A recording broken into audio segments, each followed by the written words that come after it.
Nyahao, good, very late evening. It is pretty much 30 minutes to midnight, which is very, very late for me. Why am I streaming at this time? Because I have had a very hectic, very fun, but very hectic past couple days. I know today the Dunmeshi collab just dropped, and despite it being late as heck, I want to be able to kind of dive into this on day one, just so that I don't miss out on potential grind time. So, Dunmeshi is here! I already procured myself the fancy new animated theme and the new profile icons and all that jazz. All of it is so cute. I definitely think these are on par. They're definitely my second favorite skins in terms of cuteness, next to the Xiaohe collab that we had a long time ago. Because those are still really cute.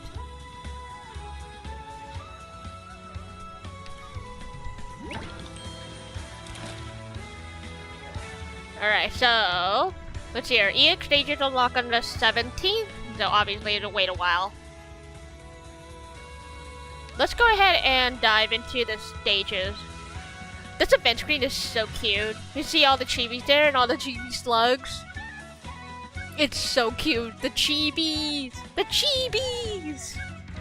And the itty bitty baby KOB in the corner too! I cannot wait to read this. Okay, I've seen this. I officially have seen this anime twice. Once on my own, and then I watched it with a friend, so that he could catch up. So I've seen this anime twice. I am very interested in this story. I am going to read this story.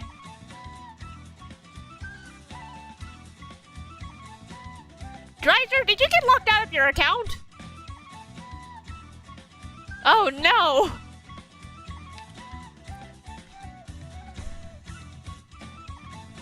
Oh shoot, this is a little wild.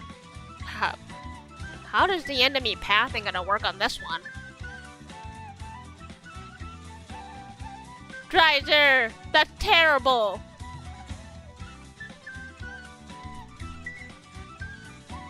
Okay, I don't know how the enemy pathing is gonna work on this one, but I'm just gonna put together a whatever team. Let's see here. I'll take a bagpipe and a myrtle. We'll take...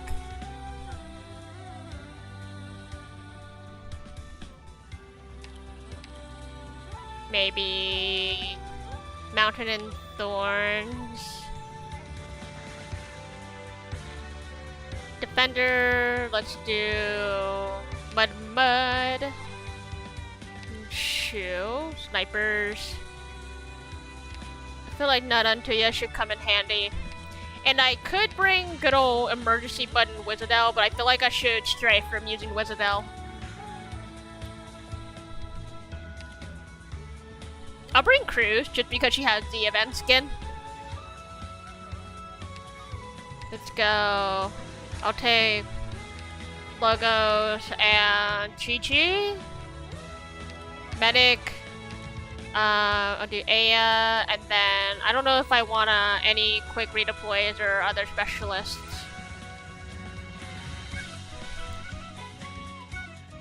I'll probably run with Ascalon. I'll run with this team and see how it goes. Nah, let's leave it without the quick redeploys. If I feel like I need the quick redeploys later, I'll swap the team up. Time to get reading. Lyos, run!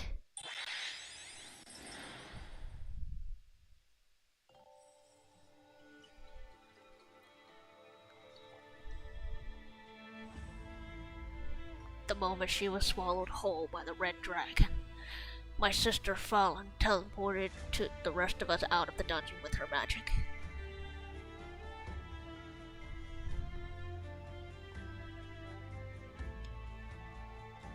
Our belongings and travel funds were all left behind. However, we had no choice but to venture into the dungeon again to rescue Fallen before she's digested.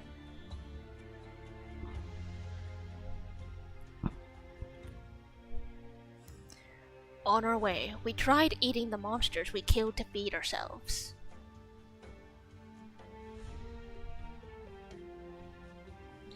It's been tough, but thanks to that, we met new friends, solved all kinds of problems, and learned many new things about the dungeon.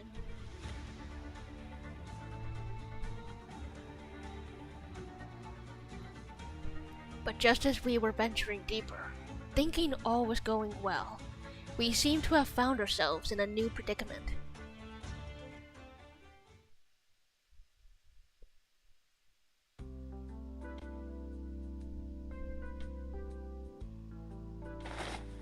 Fallen! Oh, just a dream. You're finally awake, Lyos! How are you feeling? Still dizzy? Not really. But now that you mention it, I am feeling a little hungry. Where are we?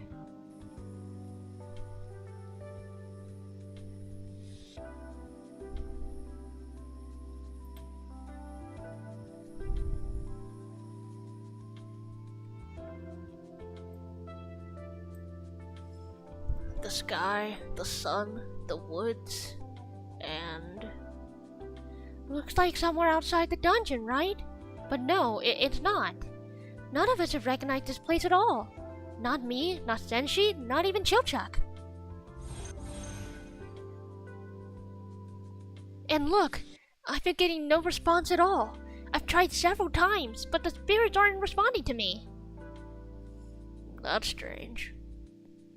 Senshi, what are you doing? We're examining the soil here. Look, the soil's moist, deep in color, and starts to smell when you rub it in your palms, which means it's got a lot of organic matter packed in there. Meaning...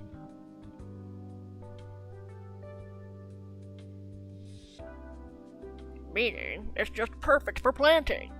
Aye, just like the soil on the back of a golem. Who cares? Pipe down, Marciel. You spooked the birds. Well, I have good news and bad news. First, we've checked our surroundings, and haven't come across any monsters. This place should be safe. What about the good news? That was the good news. So what's the bad news? The bad news is, this place is huge. Nothing like any environment I'm familiar with. From a high vantage point, I could tell we're on the edge of a forest. I've never seen anywhere like this in the first 5 floors, and haven't heard about anything like it either. Which means...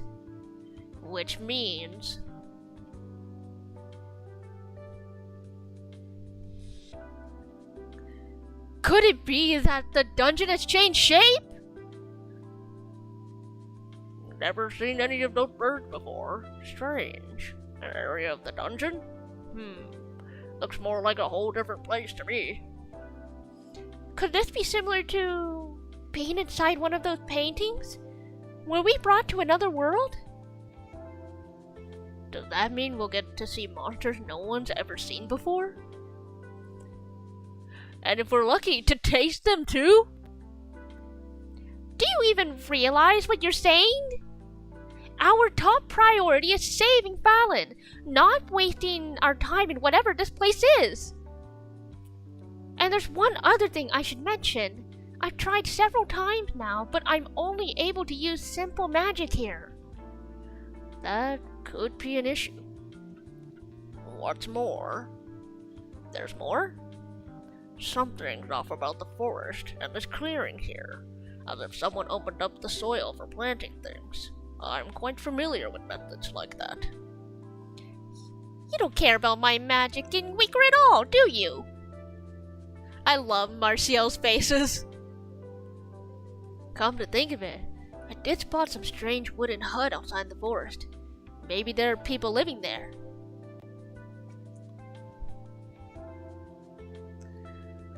Let's head there and ask around, see if we can learn anything. Don't change the subject! Strange wooden hut. Let's go check it out. Hey!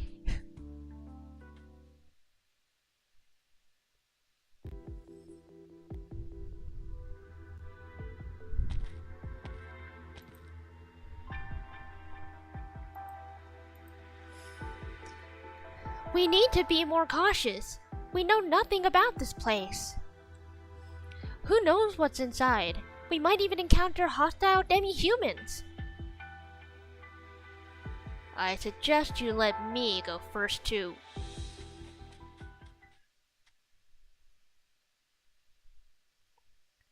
Hey!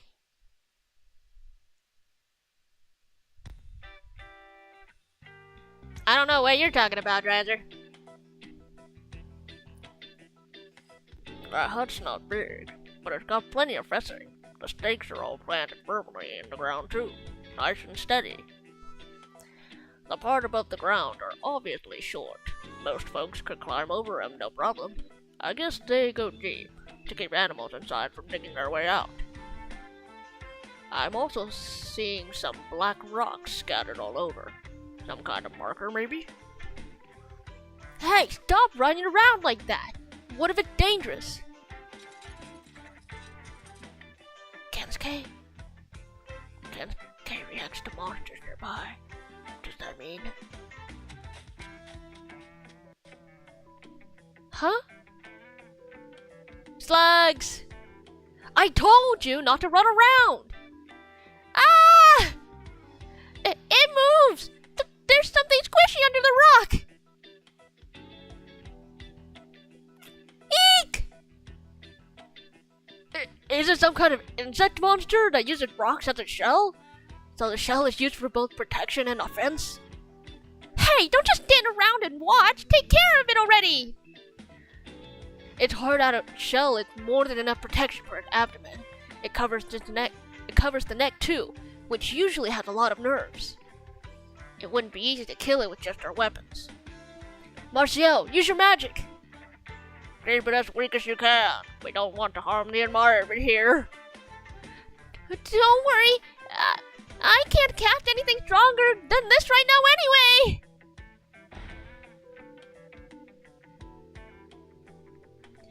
You mean the one with Exia? Bruh. There's weak as walking mushrooms. So it is a new type of monster. Are you alright, Marcia? How did its attacks feel? I'm fine. Thanks for worrying about me. What a hard shell. You don't often see shells made of minerals. What about the rest of it? Senshi flips the originium slug around with his axe. What? What is it like? Stay back! Don't lay a finger on it when we don't even know the first thing about it. Critters that crawl on the ground usually live off of decomposing organic matter, so they're likely to be full of bacteria and parasites. You could get infected just by touching it. That's true. Kensuke, we found the slug already. Is there something else? Oh, there's more slugs! Hold on. The rocks around us have all come to life. In that case, we'll just have to take them all down.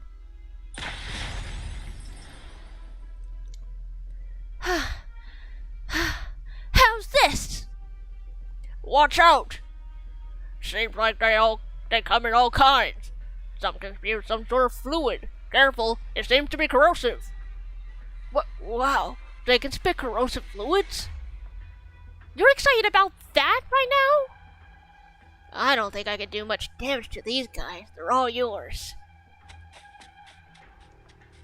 Quick, we'll hide inside this hut. Hello, Bit Bob. We're on Bob's slug farm. What? Ah! What the heck? Senshi, do you know this orc all decked out in armor? All the orcs I know tend to dress pretty lightly. He must be the owner of this hut. Should I ask? Ask what? Let's run for it!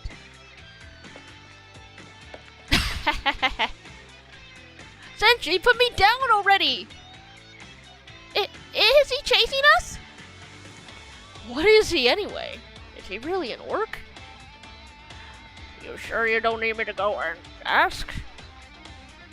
Why are you people so curious about that? He was obviously hell-bent on slaughtering us with that strange, massive blade. We definitely pissed him off. Yeah, I don't think the world of Dunmeshi knows what a chainsaw is, do they? Much less a gun.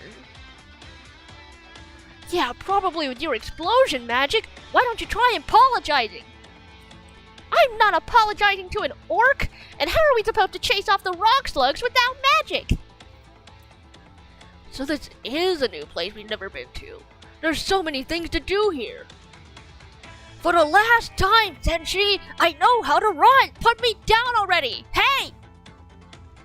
I've never read anything about this in books either. This is so cool. Lyos! Ah!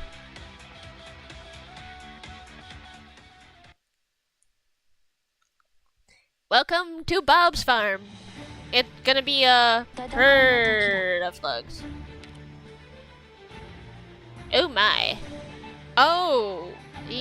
Yeah, okay.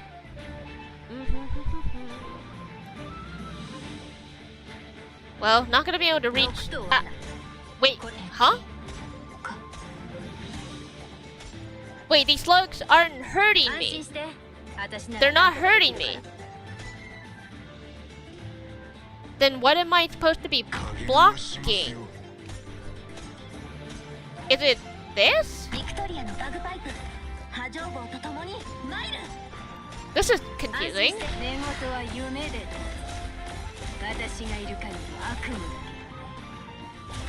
Huh?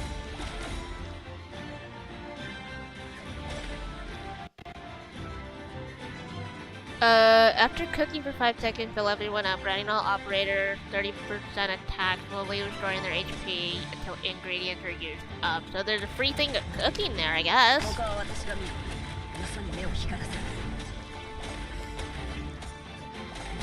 Forgot to swap you. Okay, so clearly, we're like losing health slowly. So I guess cooking food is kind of necessary. You got this, Mountain. You can knock him.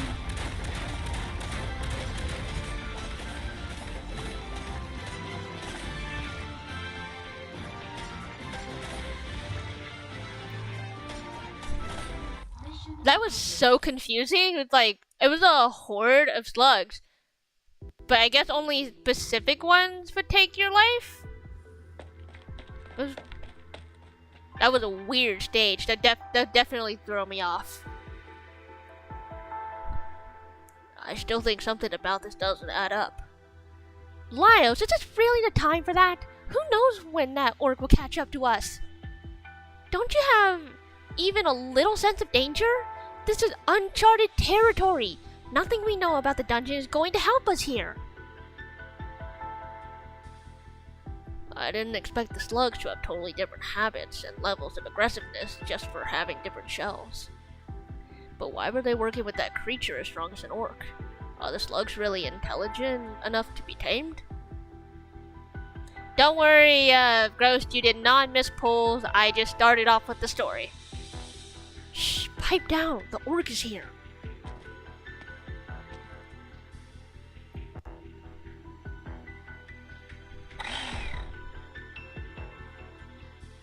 He's coming!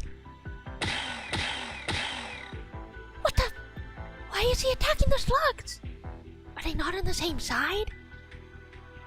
Is he attacking everything around him indiscriminately? Hold on, I have an idea. up to this time? Hi. What? Har? He just goes up and says hi. I've had enough of this. If we're doing this, let's do it now. Marcel, wait! I'm not going to get myself killed here by some orc. Fallon is still waiting for me to save her. Huh? Huh? Kill? Why would I kill you? Do I look that scary? Cut the crap! Hey, watch out! Oh, the gem slug. And that's the last of them. It's always a pain when they start running around all over the place. I knew it. You're not a violent brute who attacked it indiscriminately. You just wanted to take care of the slugs for us. What? Oh, so thank you for the hydrate. I will hydrate real quick.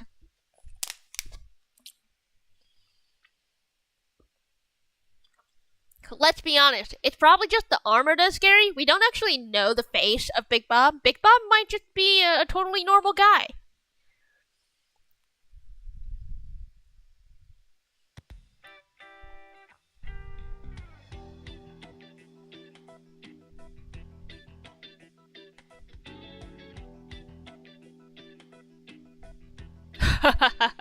It's your first time here, no wonder. You see, I own this little ranch here. I built these huts with my friend. Took us a whole lot of work just to keep the originium slugs under control. Yeah, of course. He could be like Mudrock. You could call me Big Bob. You look like a bunch of wandering vagrants. The wastes are a dangerous place. You ought to rest up here. I mean, Bob is typically a male name, so it would be best to consider him a guy. Excuse me? Vagrants? We're adventurers. Is there a difference? Of course there is! So they're called originium slugs. You're kidding me. You've never heard of originium slugs? Oh, we haven't introduced ourselves yet, have we? I'm Laios. This is Senshi, the newest member of our party, and this is Marciel, a mage, and this is Chilchuk, the locksmith. Now that I take a look, you're all dressed kind of funny. Are you actors from Rankwood? What's that? Never mind. Bet you wouldn't get it even if I explained. Anyway, most folks would know to stay away when they see so many slugs in one place, so why'd you come anyway? They thought you were intruders. So you raised these slugs here. That's incredible. This is nothing. There are plenty of those little guys here. Rather than making enemies of them in the waste, I figured I'd try putting them to use.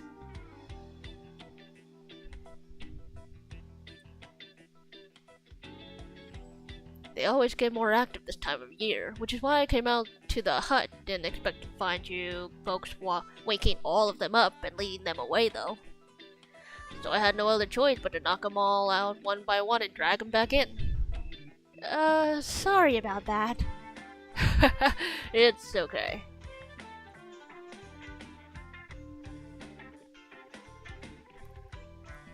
So anyway, you mean they're raised on a farm and therefore are edible? Huh? Are you crazy? Do I have to remind you that they were trying to kill us just now? And this isn't the time to learn about local cuisines. We need to... We do eat originium slugs, though. Really? They don't exactly look like something you'd want to eat. Maybe they have some kind of unique flavor then.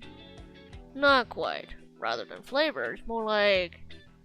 try them out yourselves. I'll whip up something for you. Or I can help. Huh? What?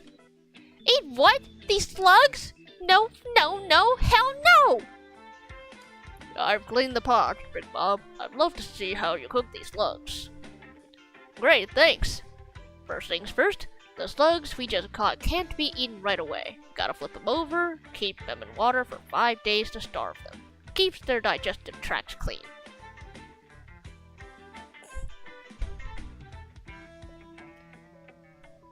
I thought about, I think I'll do polls in this stream.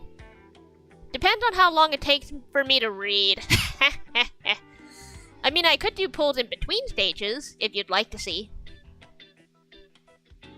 What, you're saying we need to wait 5 days for this? You'd starve first. Luckily, I already prepared some earlier. Make sure you wear gloves. We'll boil them in water. That'll shrink the meat and make them easier to shell. Why can't you just pry it off as is? Because this way, we can clean out all the mucus inside. Just blanch them in the boiling water briefly and take them out. After that, we'll take the shell off and give the meat a rinse. Say the mucus. Ugh, it's just like slimes. What's that? What, you haven't heard of slimes? Slimes? Like the super common monster on the upper levels of the dungeon? So once you remove the meat, you keep heating the shells in the water. Hey, don't just ignore me! As for the meat, there's still lots of mucus right now. We'll squeeze some lemons on it, rub it hard with salt and flour to get all the mucus off. Remove all the organs, take off this membrane, and rinse it a total of 5 times. So we can't eat the organs or the membrane.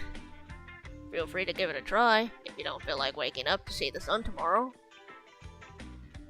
Hey, were you actually planning to eat this before you heard that? Such a delicate cleaning process. Even I am not familiar with many ingredients that need to be prepared like this. They're originium slugs. That makes them far more dangerous than most animals out here. There's no skipping this step. The ones I breed on my ranch may be raised in a controlled environment, but even they need to have their innards cleaned. If you run into any wild ones, don't even try to cook them. You could wash those slugs dozens of times and they wouldn't be safe to eat. Looks like a huge pain. Can we pick up the pace, please? No. Ingredients like these need to be handled carefully. After this step, we'll add some aromatic herbs to the water, like those thorny branches and leaves over there, and boil the slug in it again. More boiling? What's the rush, long ears? That's how we get rid of the earthy scent and tenderize the meat. If you don't mind the smell, though, we can skip the aromatics. Please continue. Let's add as many chilies as we can. It'll be so spicy you'll feel like you can breathe fire. And then more firewood. Keep those flames high. After that, we're pretty much done. Well, we slice the meat, fry up a few more side ingredients, mix them up, start stir frying. As soon as the meat starts to curl, it's done. Any longer, and it'll be too dry. Welcome in, Ralix, Shadows, Foul, 97. I'll just call you Ralix. I'm just reading story. I just started, so this is only stage 1. Remember, as soon as the meat starts to curl... Whoops, skipped a step. We should have drizzled some originium slug beer onto the meat. No need for that. This is more than perfect as it is. Let's just dig in already. We can get back on the road. No need to waste more time on any extra steps. Call you Rake? I mean, sure. Or is that Rake or Rake? If you say so, not my problem. Well then, the stir-fried chili originium slug is done. Hey, Big Beard, what are you doing? Let me try something. These shells have been cleaned, right? Yeah? What is he up to? Who knows? We'll put the clean slug meat back into the shells, rinse some garlic, and add a little butter, salt, and pepper. And of course, don't forget the missing step. Drizzle the meat in some originium slug beer. Then add a bit of minced garlic at the shell openings. And finally, put the shells back in the fire, facing upwards, and roast them for a while. The flames lick the originium slug shells and give out an intense wheat aroma. The oil sizzles as the warm scent of the garlic wafts towards the party. Then there is a light, joyful sound. Crackle. It's ready. Now hurry and take them out. I've got pancakes ready too. Come on, let's eat. Ooh, look at that.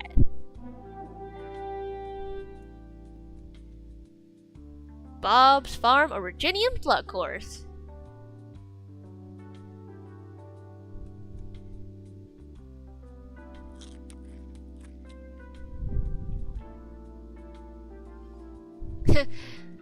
I'm sure we could somehow translate the recipes somehow. I mean, it did give us a little snippet. Delicious. Put the meat on the bread and bite into it with the chili, and then take a sip of beer. Try it. You don't want to eat snail? Hey, you never know. What if you're stuck in the dungeon with nothing to eat but the monsters? You gotta give it a try. Don't be like Marciel and be all stingy. Here, try the pancakes. Add some fowl beast eggs. You'll love it, guaranteed. Is that colorful stuff on top crushed candies? It's sweet. Fine, I'll try it too. What's this? Originium slugatene.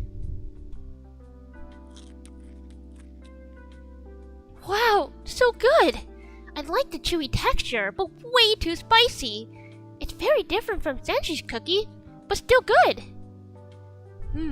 With beard, roast slug doesn't have that earthy taste at all, unlike the stir fry. I knew it.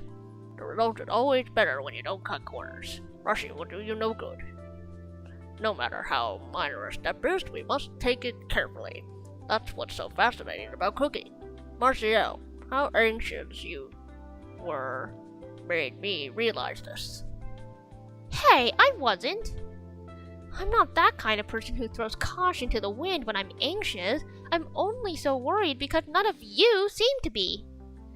It's like none of you even want to get back as soon as possible. This beer is awesome. Got a different malty taste to it, unlike anything I've ever had.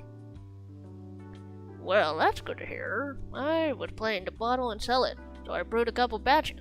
Sounds like it'll be raking in the dough. Originium slug beer? Is it brewed with the slugs? How does that work? There are many ways. If you raise them in clean wheat husks from the moment they're born, the husks will stick to them, and eventually they'll form shells that keep the smell. If you mix those shells into your brew's hops, this beer is what you'll get. A few other places do it differently, say, feeding the slugs hops and using their mucus in the brew. I'm sure it tastes different, but I like my brews the best. The same goes for the pancakes you just had. Give those shiny little fellas some fruit, and their shells will end up sweet. I guess I can relax now that I know that there's a market for my beer. All of this is so good. Anyway, I think Marciel's been so anxious because we kind of stumbled our way into this place by accident.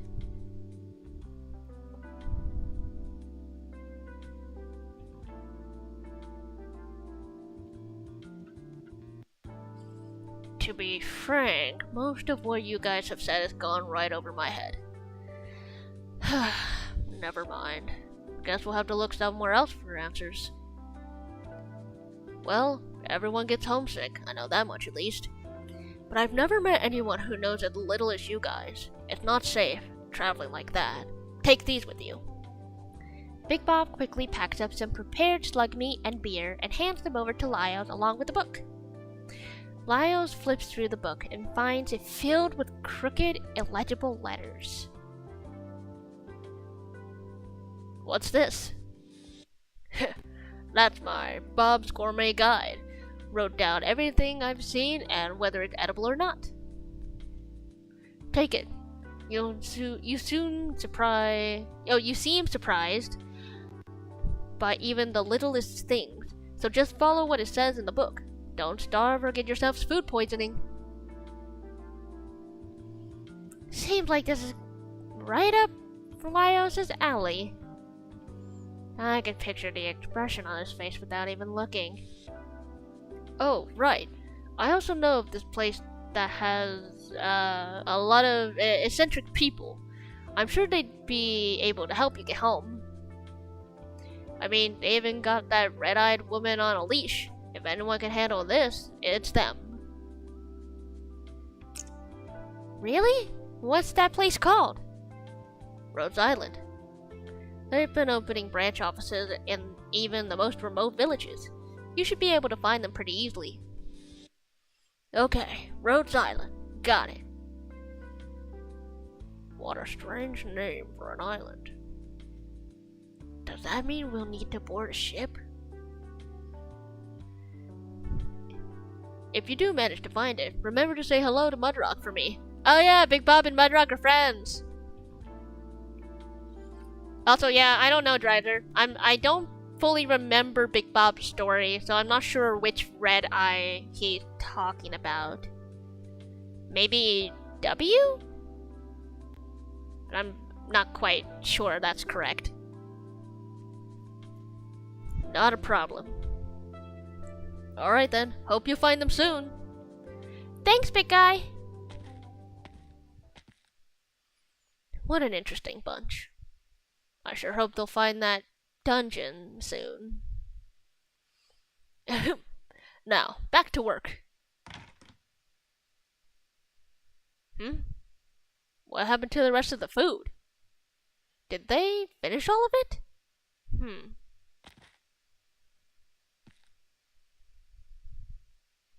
KB! KB's gonna be trailing them for food! Cooked originium slug! Yummy!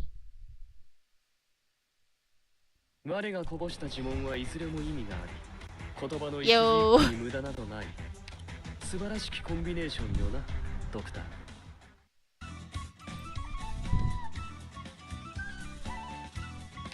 Gourmet guide. We got a free Laios in here. It's just a tutorial stage, I guess? Yeah, looks like it. Tutorial stage time. I'm all pumped up after that meal. How long have we been on the move? Oh, I think this is gonna be talking about the food in the corner. Slow down, what's the rush? Big Bob, what's the matter? I just remembered I left out an important outdoor cooking lesson. I'm sure you'd like more meals as filling as the last one, right?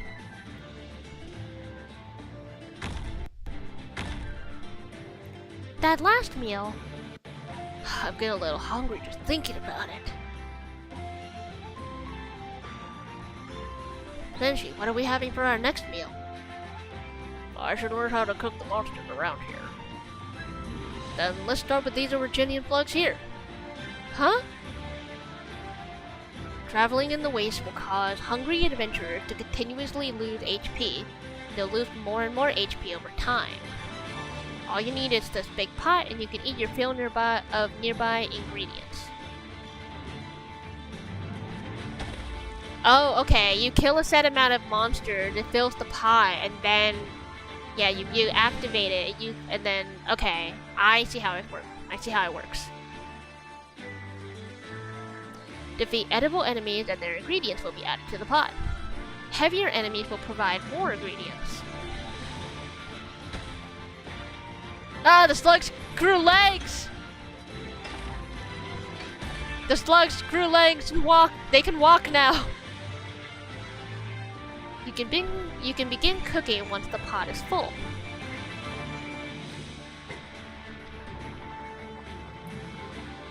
Takes a little time to cook, and then it pops. Smells great. Now we can cook up our own Originium slug feast too. A familiar aroma. Operators who have eaten will gain a slight attack increase and continuously recover HP. But the food inside the pod will deplete over time and eventually run out. I mean, makes sense. Food isn't infinite. You can defeat edible enemies to refill the pot. If the pot runs out of food, you'll have to go hungry again. Huh? I don't want to go hungry again. Sometimes you might meet unusual enemies. For example, see that sleeping slug over there? I'll take a look.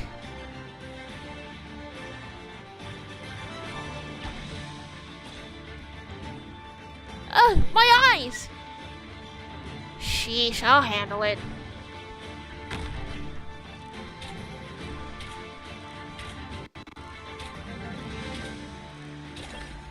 Oh, he gave us fruit! Well done. This is how you can obtain unusual ingredients. Like the shiny berries, for example. They can be used in a number of ways. You can place them directly inside the pot to cook unusual meals to give everyone a special effect, or you can feed them to an individual to enjoy on their own. Of course, you can also just place them on the floor for some unusual effect. This great land of ours is huge. What is edible and how to eat them is up to you guys to figure out. Use my Bob's Gourmet Guide as a starting point. If you run into anything new, make sure to note it down. And tell me all about it next time when we catch up over some good eats.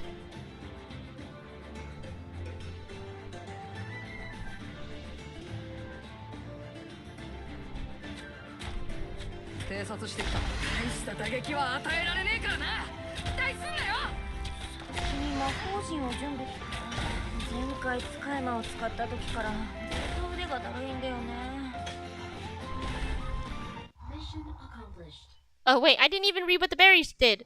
Ah, oh well.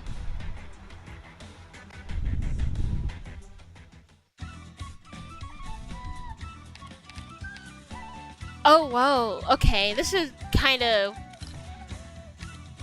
Oh, that's so cool. Did you see Marcial just panicking over the bird?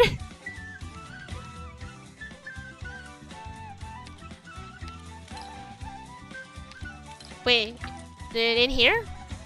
Oh, it's in here. Okay. So adding it to the pot, operators to enjoy it on their own. So wait, the gain ingredients will allow the operator to enjoy it on their own to obtain SP. Defeat a shiny sluggy before it escapes. Crawly fly trap. While it's digesting a shiny sluggy or a 1000-berry crab while it's carrying shiny berries. So it seems there's a few ways to get this, but this particular fruit will let operators gain SP. Okay.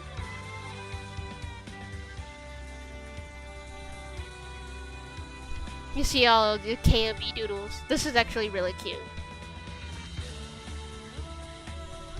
KOB likes it. Sluggy long legs. The filling. Originally slugs have legs too?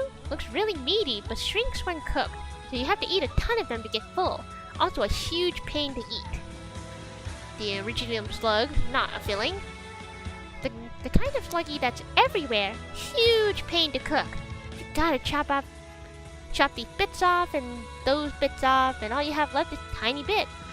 The first person to ever eat it must have been starving really bad. No, not this, Mr. Bob. Super cool mister who can chainsaw stuff and make beer and make tons of sluggies and cook. I wonder what his real job is. The exploding sluggy, not filling. You gotta be really careful preparing this sluggy because it'll explode right under your nose. The rump's actually edible, and it's spicy. The shiny sluggy. The filling. Pretty shiny slug with shiny berries on its back. Shiny berries are super tasty, but shiny sluggies are scaredy slugs and run away if you touch them. Gotta be smart if you want to get the berries.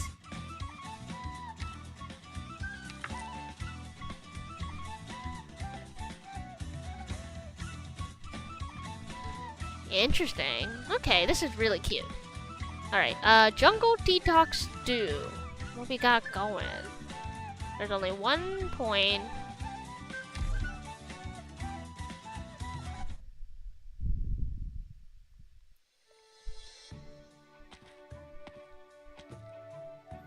hurry up, Laios!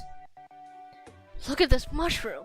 Even the dungeon walking mushrooms don't grow this big. Wouldn't it be amazing to see a walking mushroom this size? Thoughts on having it for lunch later? Careful now! Gourmet guide says jungle mushrooms are basically all poisonous to some extent. For example, they might give you a full-body rashes, thicken your blood, and make you throw up non-stop until every organ is down on the floor. I'd rather not think about what the guide's author must have been through to learn all of that in such detail. The orcs only taught me how to identify dungeon mushrooms, so we'd best leave these alone. But there are some animals that eat them. Still no. If only one or two critters consider it edible, it means it's probably toxic to everything else. In other words, we see lots of animals eating this, that is likely to be edible for us too. Right. Low roar. Roar. What was that? Piercing buzzing. Something flying towards us. Careful, everyone! Wah!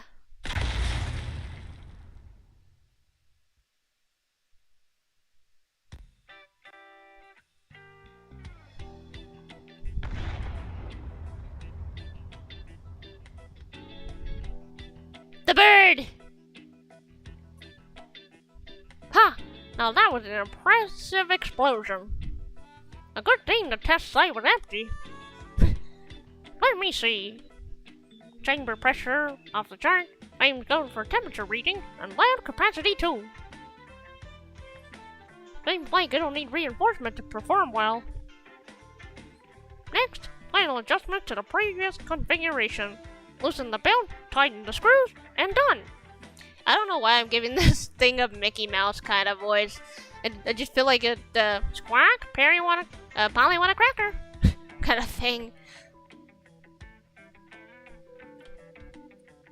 My newest masterpiece, the invisible cool thing, will be fully operational as long as I don't run into another accident. Oh, I should get rid of all these explosives first. Safety first. Avoid open flames. Knocks here and there.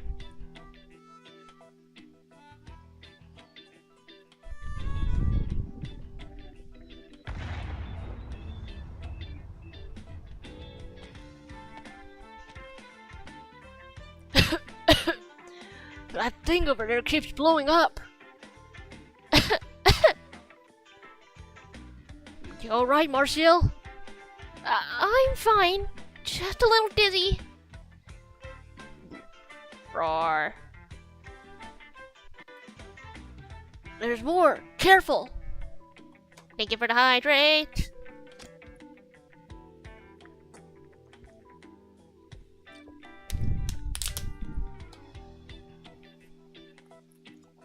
A golem? Maybe a gargoyle? Taste my magic!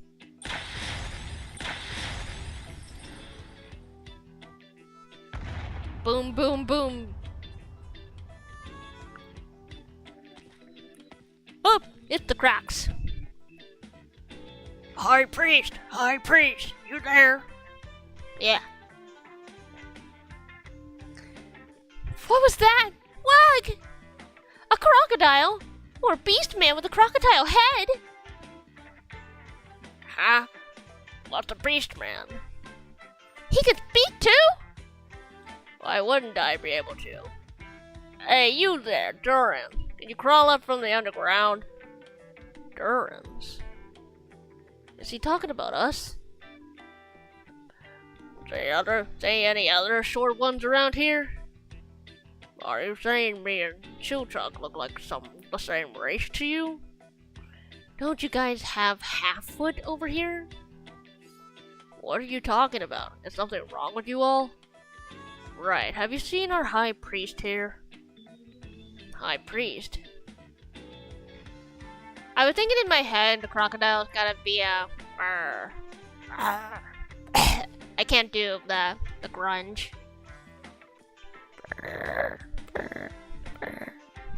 Nah. Can't do an efficient grunge for a crocodile growl. Oh well. Old guy, shorter than me, wears glasses. What's he doing in such a dangerous place? Don't know. He thinks in mysterious ways. Well, we haven't run into any old men. He also moves in mysterious ways. Guess I should just give up and get back to the tribe then. Like all the times I went out and looked for him before. Goodbye, strange tourists. Wait, could I ask if you've heard of Rhodes Island? Lucky for you, but also unlucky. Because I feel like I have, but also not. There's someone else in the tribe I'm sure knows where this whatever island is, though. That person happens to be that high priest you're looking for? Bingo. How's this? Come back with me? We hardly ever find him when we go looking, but he always comes back sooner or later.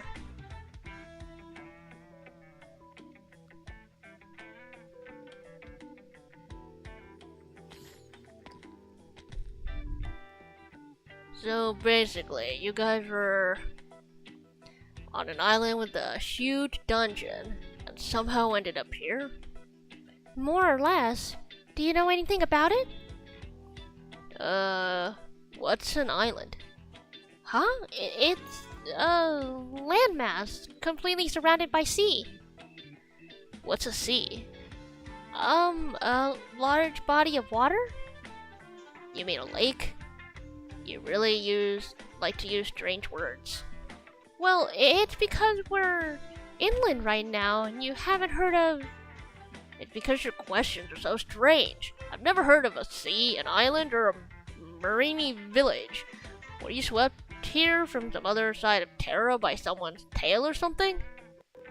Terra? It's what we're standing on right now. Marcio tries to read the crocodile man's face for any sign he was pranking her. Unfortunately, the only message she gets from his eyes is, "Am I talking to a fool?"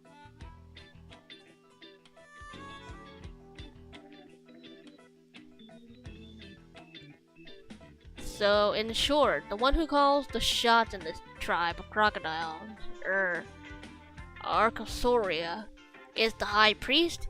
The one Marcio blew up earlier was his mech. The invisible cool thing. But if we blew up his mech, would he still be willing to help us find Rhodes Island? It's fine. It would have exploded with or without you. Always manages to blow up somehow. The High Priest is a friendly man. I'm sure he won't blame you if you just explain everything. He's also a righteous man.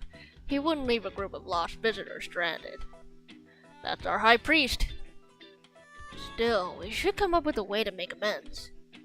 Don't worry about it. Wait, what's that good smell? Who's cooking today? The girl with the huge beard.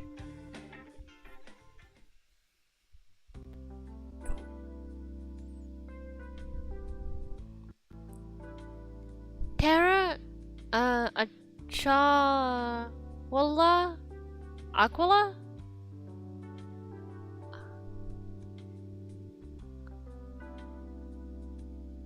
Akahuala? I don't know how to say that. Living Pagings, the dungeon. I can't wrap my head around it. I can use magic here, so at the very least some of the laws of reality are shared. A chihuahua? Nah, that's not right. Fallon, I bet I'd be as excited as Lyos if you were here. I miss our days back at the academy. Back then... Wait, the berries that those little birds are eating. They look like that fruit Fallon offered me back then.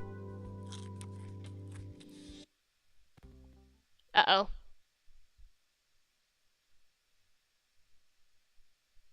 Is Marcio going into hallucination mode?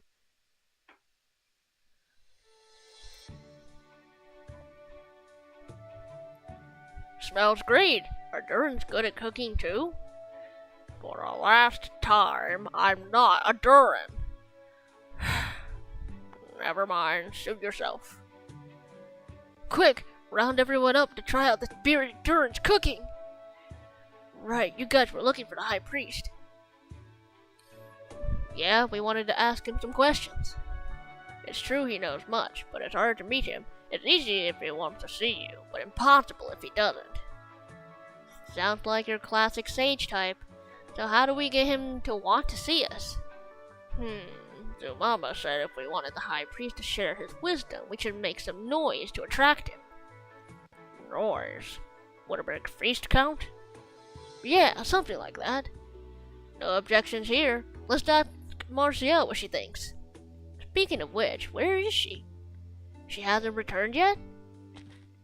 Yeah, here we go. Damn you, red dragon! Get fallen back to me! Yep, she's a little cuckoo.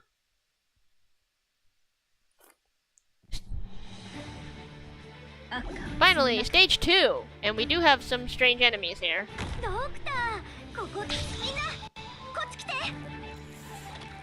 Most peculiar. Ah. I suppose that it would have that effect, wouldn't it? I think the slug got a... Oh, did it get away? I see something in the pod. Or maybe it was just the regular slugs. I don't know.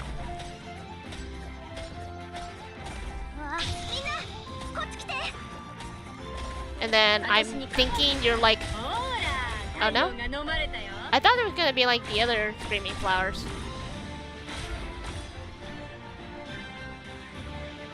Let's go ahead and start cooking.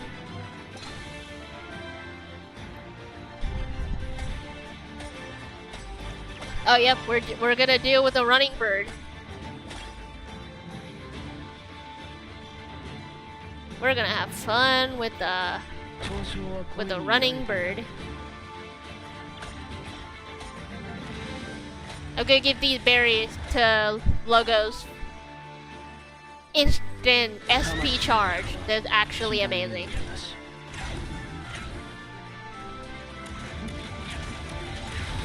And maybe the bird will die early. Yep, there we go. I'll bow down to Logos.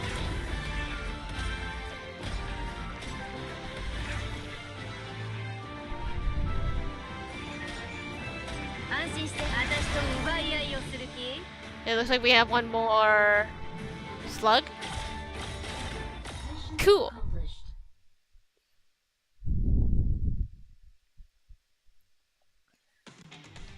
I think that was the easiest bird hut I've ever had. Because the bird can get annoying sometimes, depending on the situation.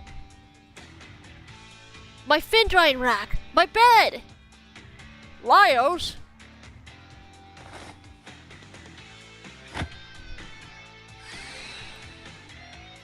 Says when was Marcielle this quick?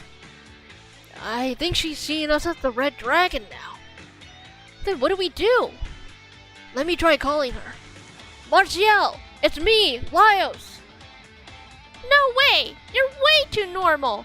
Lyos is the guy who'd intimidate a basilisk, I forget how to pronounce that. Basilisk with just a strange pose! I mean, she's got a point.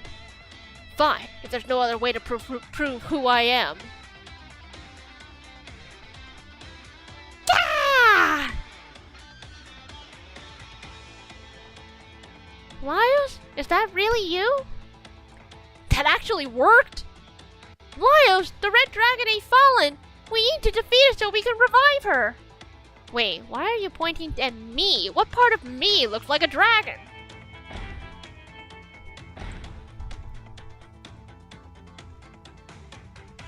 Ugh! What's her problem? God, is she stumbling around in a daze? Yes. Is she lashing out and babbling nonsense? Yes, yes! Foaming at the mouth? Yes, yes, yes! Then she's poisoned. Lucky for you, but also unlucky. The only one who knows how to make her antidote is the High Priest. Of course, of course. All we have are kabibi grass that we use as a general cure for all poisonings, illness, or upset stomachs. You can try using them, but I can't guarantee it'll work. Then I'll call Martial down while you guys go look for something to attract the High Priest. How? Where? A sumptuous feast oughta draw him in. She might be hallucinating, and if we don't hurry, she's going to blow my house up. Chill Chuck, go with the others. I'll handle it here. Gah! Got it. We'll leave her to you.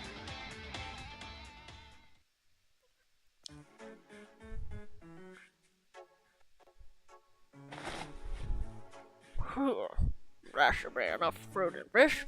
Thanks for guiding me, friend. Could I trouble you with one more thing?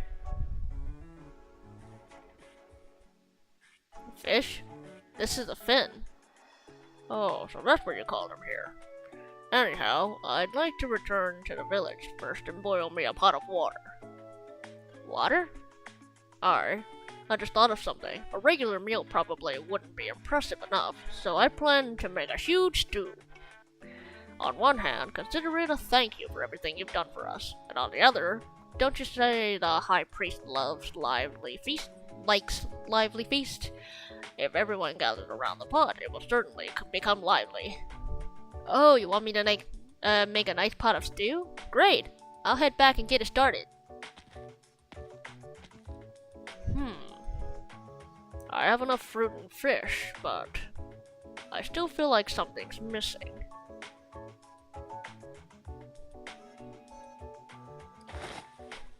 There's the bird.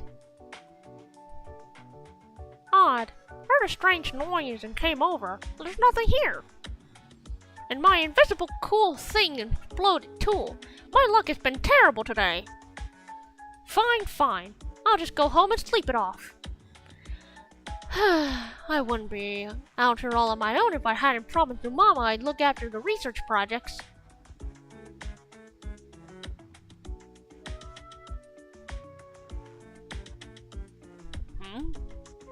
Plump and vibrant colors. A healthy bird. Let's check Bob's gourmet guide to see if it's edible. Foul beasts are creatures covered with feathers that can fly. Edible and delicious no matter how you cook them. This should make for the perfect main ingredient. Eye-catching too. I'm sure the High Priest will love it. This is it. Except they don't realize that the High Priest is a bird and not an archosaur. This is gonna be fun.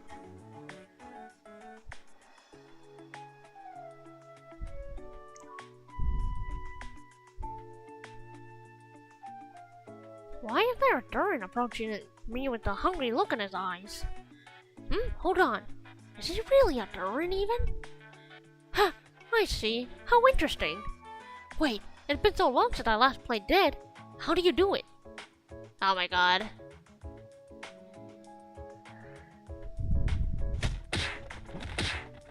Quack! I didn't mean to hit you that hard.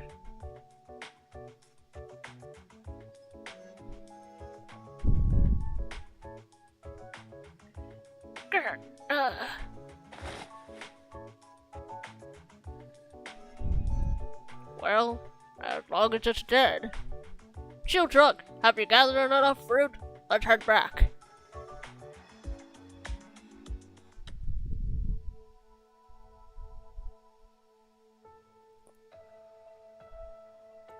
Lyles, I know you're Lyles, but why do I keep thinking you look more like the dragon? Martial, let's talk about Fallen instead.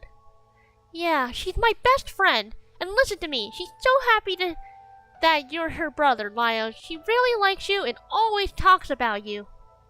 Everyone else considered her a terrible student, but I disagree. I learned so many things from her. I love her. But I was too weak, so she got eaten by the dragon. It's not just your fault, Martial. She's my sister, of course. We're going to save her. I'll never give up. However, Lyles cannot help but feel a little curious. It seems that everyone looks like a different red dragon to the poisoned Martial at the moment. So how exactly does everyone look? Does Senshi look like a short and stout dragon? Is Chilchuck a tiny one? Should he go look for some of the same fruit to find out for himself? Oh boy.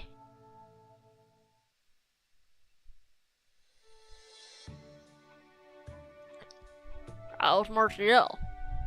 She just fell asleep. They said it's how the body protects itself from a toxin, but it's still better to get the antidote sooner than later. Good. I'll go get the stew started then, with this fatty bird I caught. I really hope this will attract the High Priest. Anyway, we must hurry now. I'll prepare the bird. Help me with the prep work and it'll be done sooner. Check which way the wind is blowing, and build your fire downwind to avoid starting a forest fire. Wash the fruits, mushrooms, and potatoes, then cut them into bite-sized chunks. Put them aside. Add some spices and kabibi grass to the pot, and bring it to a boil so the meat will absorb the flavor better. Then add the fruits and mushrooms for bringing out the umami taste. Cook a few minutes more, then add the meat and potatoes. Scale the fish, then slice open the belly and remove the organs. Wash the gills with running water or simply remove them with a knife. Make diagonal cuts on the fish. Mix chili, pepper, salt, and lemon juice all together.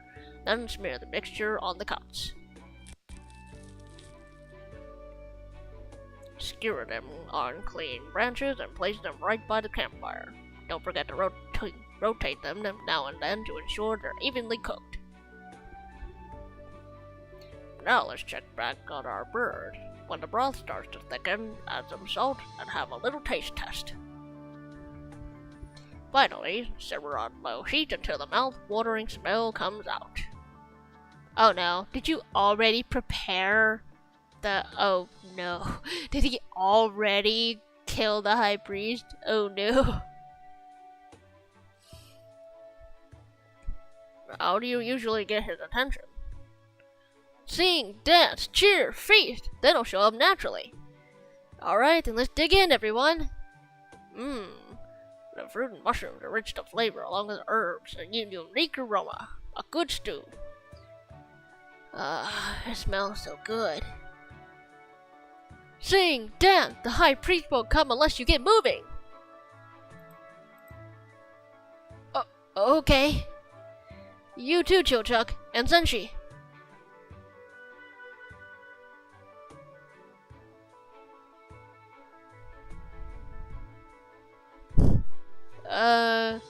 Is the High Priest still not here yet?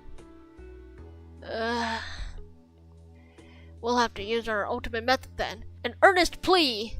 High Priest, delicious food awaits you, so please come. High Priest, delicious food awaits you, so please come.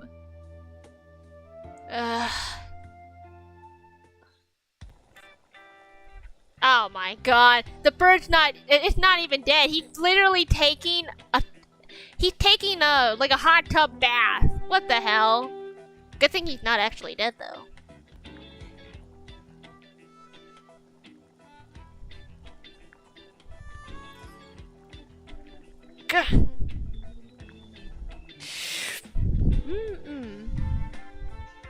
Cool.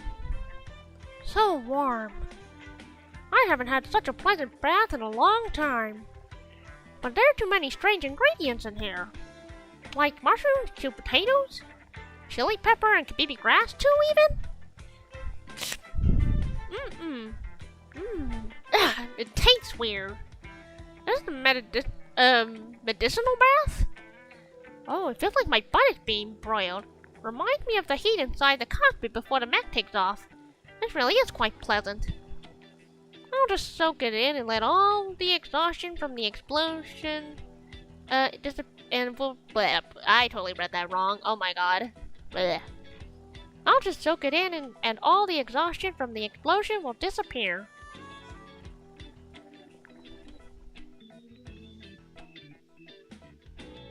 They don't even realize the high priest is in the pot. The bird came back to life? It revived in the stew? Could it be? Oh, is it an undying monster? High priest, what are you doing inside the pot? High priest? This fat bird? He was here the whole time? Ew, so that broth was its bathwater? Ugh, I just drank some. Oh, I wonder what the undying monster tastes like. Yes, I'm the high priest.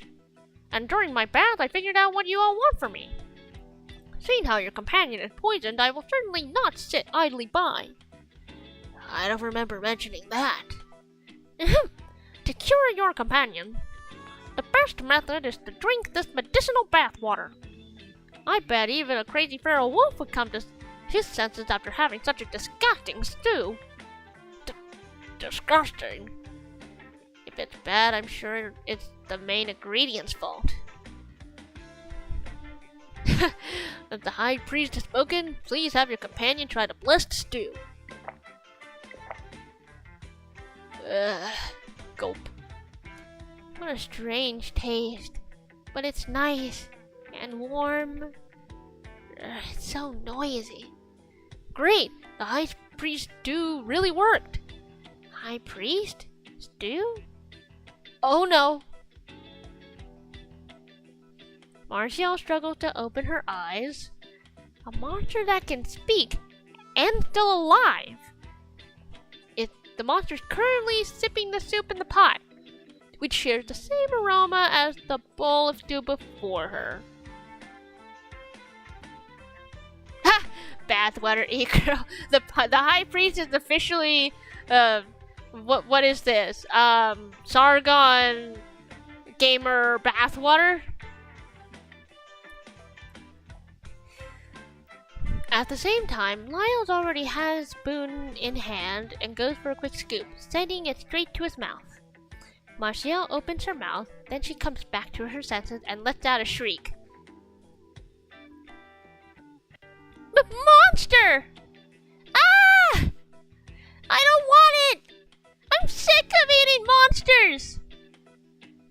This dude's pretty good. You need your tight butt checked, my boy. Our priest?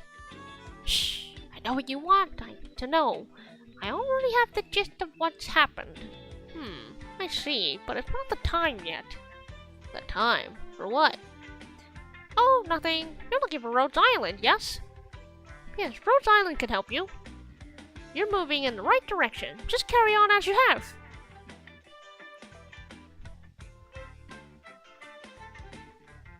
Huh? He's gone? Again? He said we were heading in the right direction. Sounded to me like a whole bunch of nonsense. Because we're not even heading in any particular direction. So Martial, why did you just throw caution to the wind and eat that fruit? They looked like raspberries. Raspberries? When I first met Fallon, she offered me some. So when I found fruit here that looked exactly the same, I thought they were raspberries too, and there was a little bird eating them, so I took two. Well, you can tell her what happened later. Yeah, and about all the trouble you caused while you had food poisoning. Ugh, enough of that. Let's continue our search for Rhodes Island.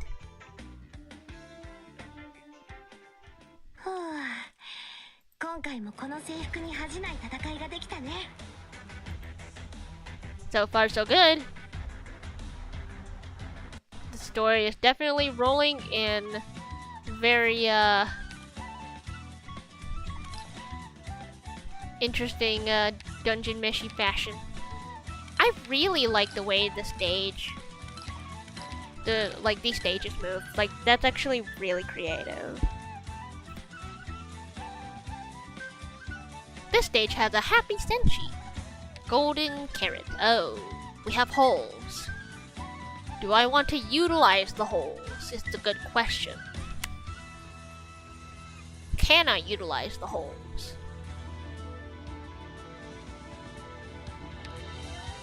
I can sure try. But maybe it's fine if I just brute force it. I'll run with what I have. Whatever. It's still the early stages. This is only stage 3, isn't it?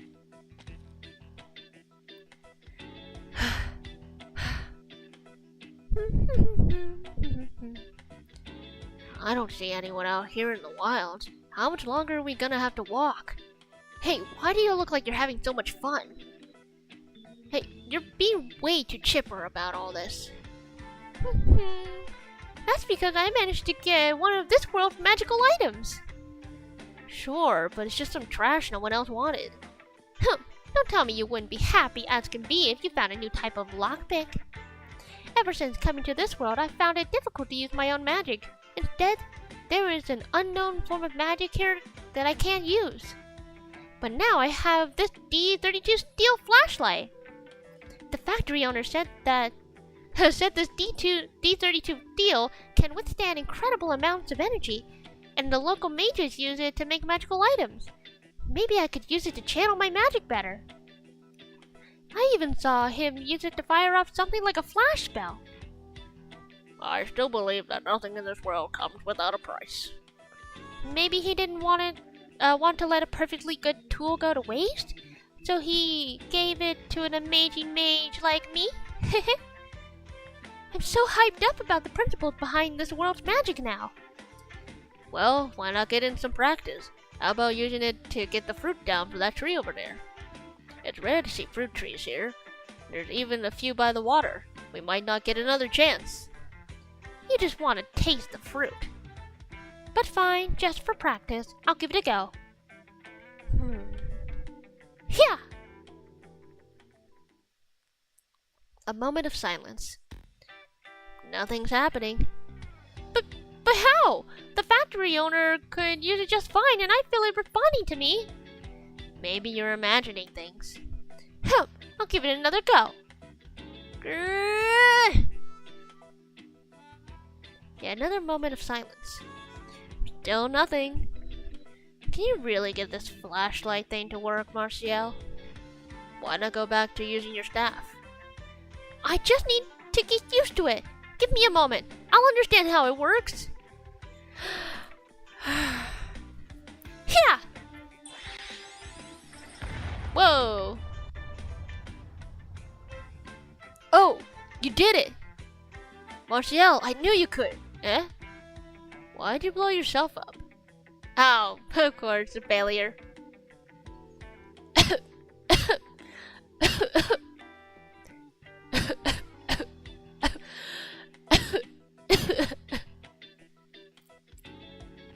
Look, no need to push yourself.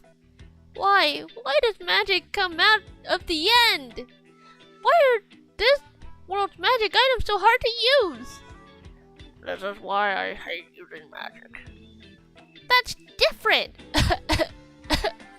One more time! This time I'll get it right for sure!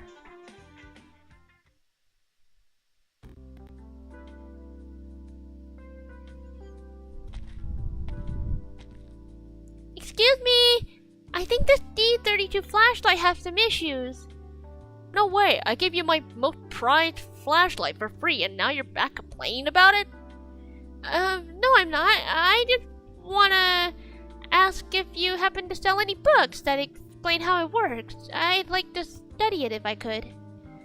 No, what kind of place do you think we are? We're a factory on its last legs. We don't have anything but the weapons and mining machines. If you don't want it, then give it back. I knew it. No one can fully understand the beauty of it. You can't even use it to light up. You can even use it to light up the entire night sky. Nobody appreciates this sort of handy gadget. They don't sell it all. And now my factory's about to go out of business. I thought I finally met someone with good taste.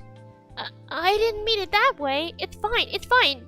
I'll just give it another shot once I've done more research on this world's magical principles. I mean, thank you for the gift. We should get back to our search for Rhodes Island. Enter that wasteland again? The world's way too big. It'll be exhausting if we walk there. I don't think I've seen any carriages, but... Excuse me, this, truck? Oh, so it's called a truck? How much does one cost? My factory might be going bust, but this truck's still worth a pretty penny. I don't think you could afford one. Oh? I really doubt we could reach Rhodes Island by walking all the way here. Ooh, NPCs. Here, boss. Lunch. Boss, we're nearly bankrupt. You should sell whatever we have left. Otherwise, I'm worried about us getting our wages. We've been eating carrot rice balls for yonks now. You said we'd have roast golden carrot at our farewell party today to strive for better tomorrow. Look, I know I need money to feed you guys, but if I sell off that truck, I'll have nothing to my name. Alright, you all. We're about to start prepping for our party, so I'll leave you to your business. A farewell party? Not like there's anything to prep. All we have are carrots and rice. The very first meal we had when this place opened was golden carrots. If I had any golden carrots to give you, I'd give them, but right now, if I could, I'd love to continue the tradition, if I could. So, it's a tradition for you to eat golden carrots here. Yep. We'd always have a golden carrot dish for our get-together meals. But it looks like we'll have to give up on the idea today. Seriously. Where are we gonna find any? I suppose barbecue and carrot rice will have to do up for our party. Mind if I have a look at your ingredients? Just this basket of carrots and that meat over there. What are you doing? I understand the situation here now. Leave the ingredients to me, will ya? When I'm done cooking, you'll be able to say your goodbyes with a smile. Eh? You... What's on his mind? Did you forget? Senshi joined us because he couldn't stand watching Nyahao cook. Probably he just can't stand the thought of someone having a sloppy meal. It is not just for survival. It's got emotional value too. I understand that. I'll help you get some of those golden carrots. Really? You've got plenty of regular carrots, and I can certainly do something with those. But what's a golden carrot exactly? Is it just a gold-colored carrot? You lot aren't Billetonians, are you? Golden carrots are a traditional delicacy around these parts. Ore and carrots. Rim Billiton's two specialties. You eat ore? How do you cook it? Eat ore? No. The gold dust on golden carrots comes from the secretions of gold glitter Virginium slugs. That kind of thing is just out of our price range. But if you could find some gold glitters, we'd be able to make some right now, no problem. I see. Where do these slugs live? In mines out in the wild. Anywhere there's not a lot of people. See that pit over there? Definitely got a slug nest in it. And the mine there got two more. The tunnel further ahead is overgrown with grass, which means it's already abandoned by the slugs. Hey Aru, thank you for the raid! I'll shout you out real quick. I'm doing my best right now to read this event story.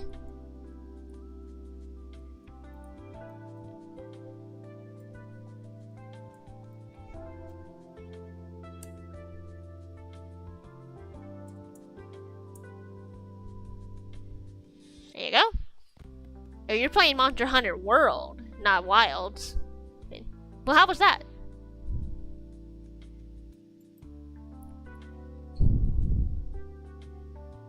Most of the local gold glitters get snatched up by the trappers, though. But it'd be hard to find one. The hell kind of username is that? What the hell am I supposed to call you? Roku Hachi Hachi Hachi Hachi? Or just 6888?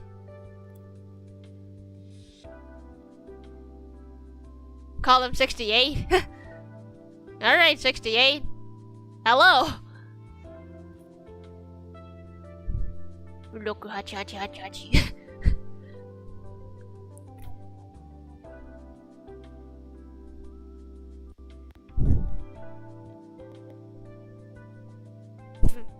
Yeah, why not 69? I guess 69 is not unique enough, let's be honest. Ha! Yeah, because no. That's why. Well, the factory might be shutting down, but I still haven't finished all my work for the day. If you lot can find some gold glitters, we'd never forget. I am a bit hungry, but we should do something about getting to Rhodes Island, right? If we do manage to get these golden carrots, would you mind selling us your truck at a discount? I'll consider it.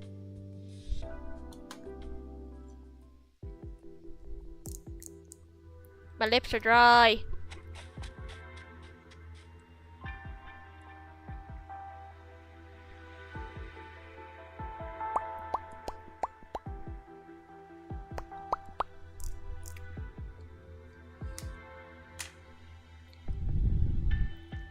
There must be slugs around here. I can hear them crawling around.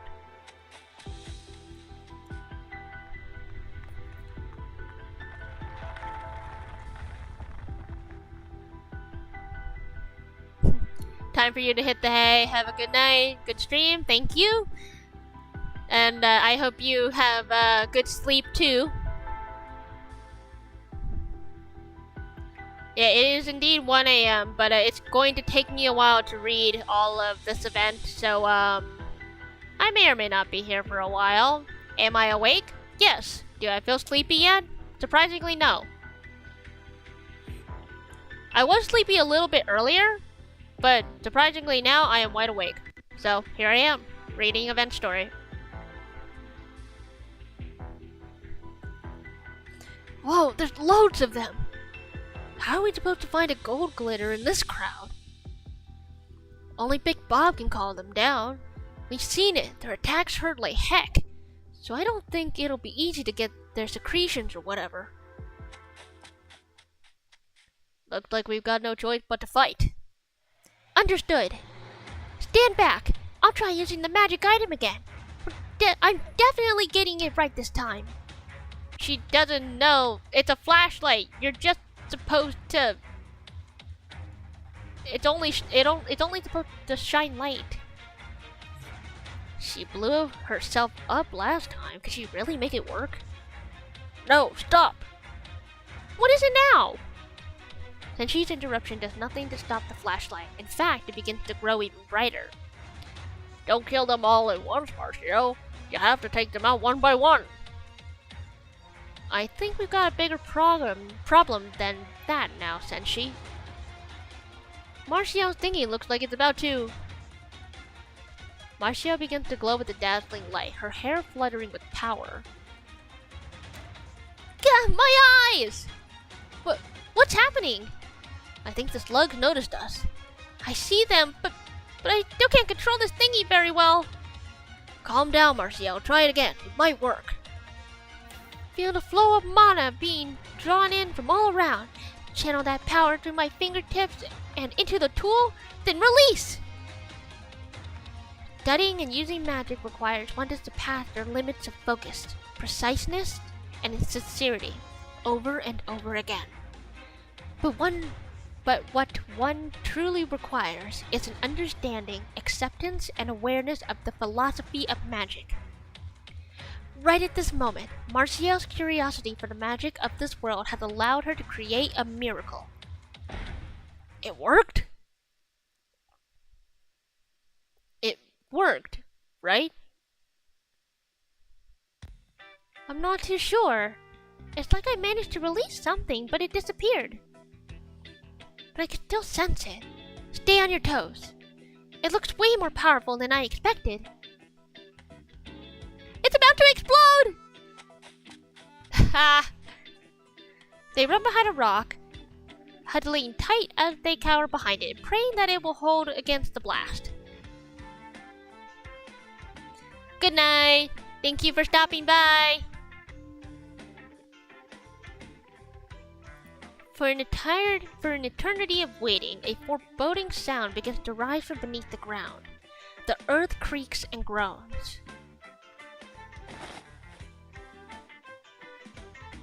What kind of sound was that? Carefully backs away. I don't think any of those are gold glitter slugs, though. How about we get out of here first and look someplace else? I feel like the soil loosened up a bit. Yeah, I also heard something break beneath us. Could be Marcial's magic that went below our feet. Yeah, we just fell down a hole, didn't we? Yeah!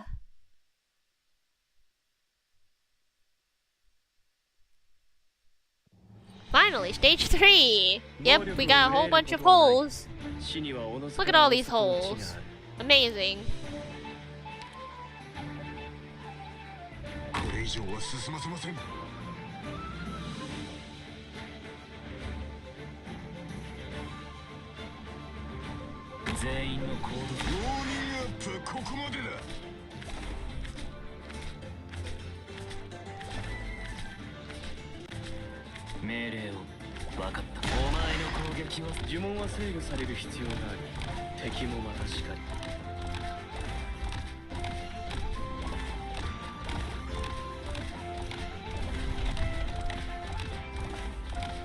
So far, this is fine.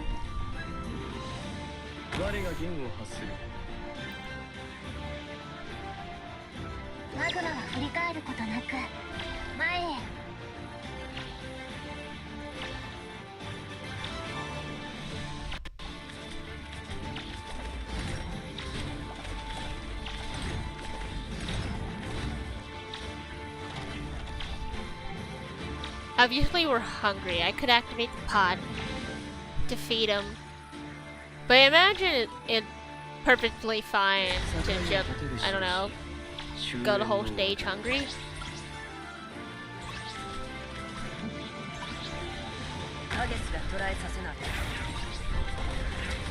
Oh, yeah, there goes my, there goes the healer. Oh well. Acheron, no, sorry. Ascalon, wrong person, is here to help. Okay, she's way more effective against all of these shots. Because Ascalon's got that dodge chance. So that definitely helps.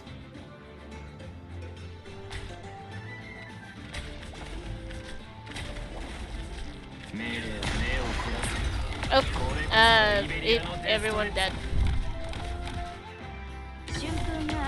Wait. People are dying. I don't like this. Oh, that's not good. Oh, these guys. Oh, they eat people. Oh, okay. Maybe I should find a way to kill them off first. Okay, they just eat our operators. That's lovely. These are even worse than the one tap freaking thingies. I don't know. Okay, it's gonna be like that, huh? Well. I guess I'll just have to get a head start.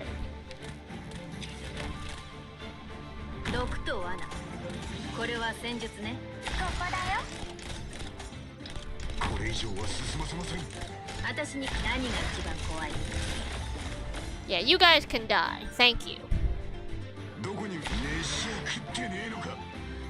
Now I'm safe. I think. Yeah, I should be able to get rid of them now that those are gone. I'm gonna go with GG instead this time.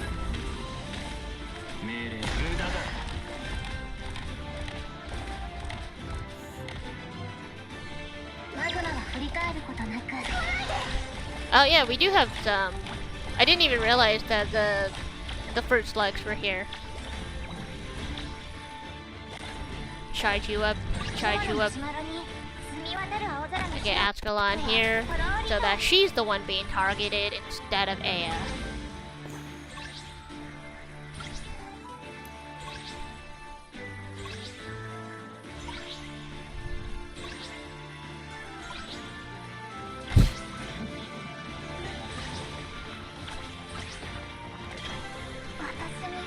Oh, yeah, we're getting stunned here.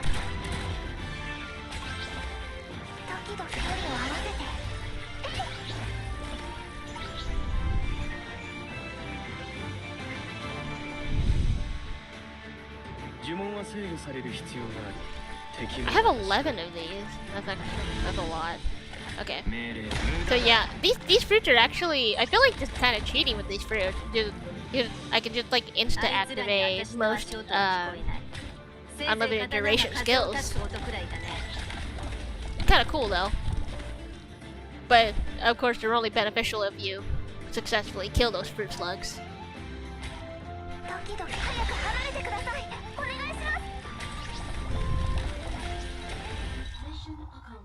Okay, yeah, much better.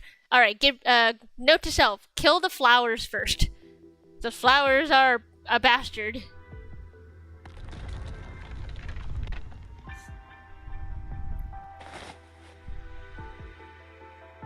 Careful, I think we fell into a mine. Like the worker said earlier, the slugs made a nest here. They colonized this place because the factory's about to shut down? Anyone else see any gold glitter slugs? I think these are just normal slugs. Let's go before they noticed us.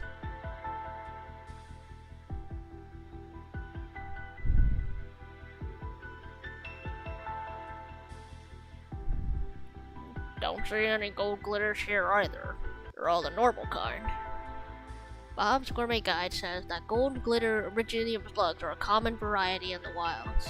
They live within cracks in rocks or caves, and they behave identically to other varieties of originium slug. So we should be able to find some here.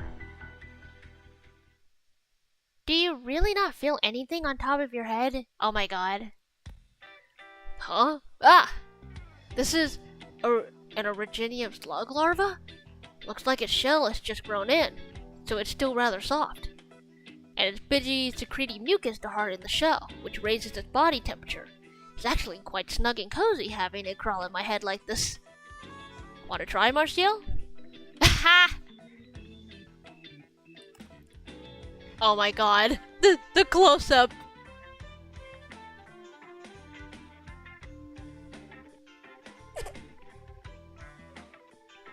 Absolutely not! The execution of that was actually really funny. Speaking of originium slugs, I have my little originium slug plush right next to me. My little desk pal. I have a bad feeling about going any further. Sounds like there are other living creatures in here. We should head back. We still haven't found any gold glitters though. Do they really live here? Maybe we can use something like golden powder instead for the carrots. Let's go a little deeper. I don't want to let those lads down when they're hoping with all their heart. And if we don't find those slugs, we might not be able to buy that truck. True.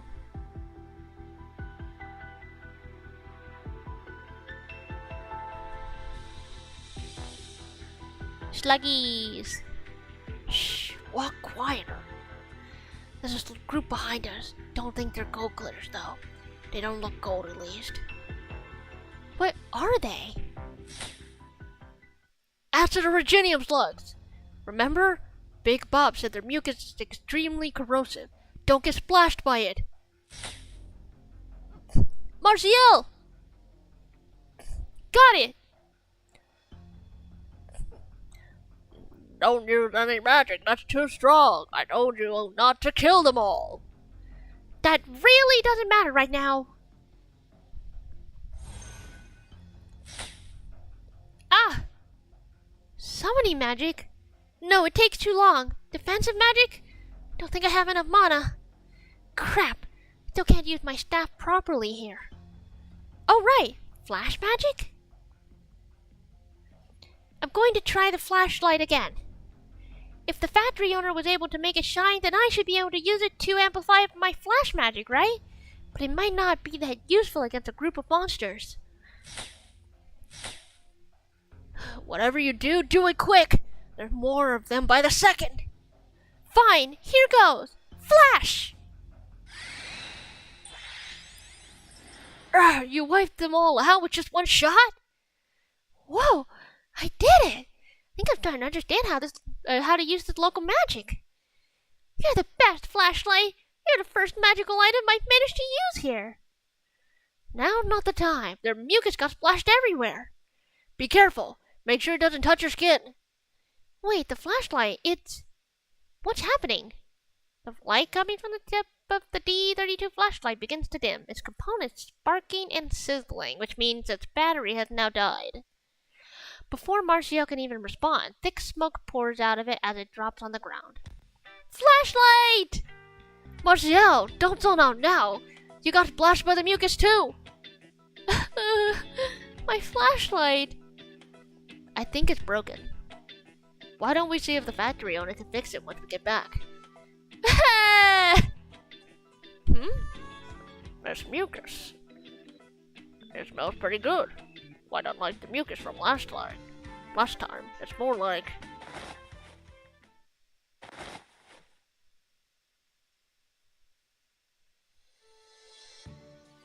It's sweet and sour.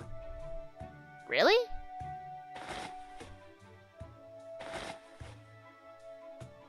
You're right.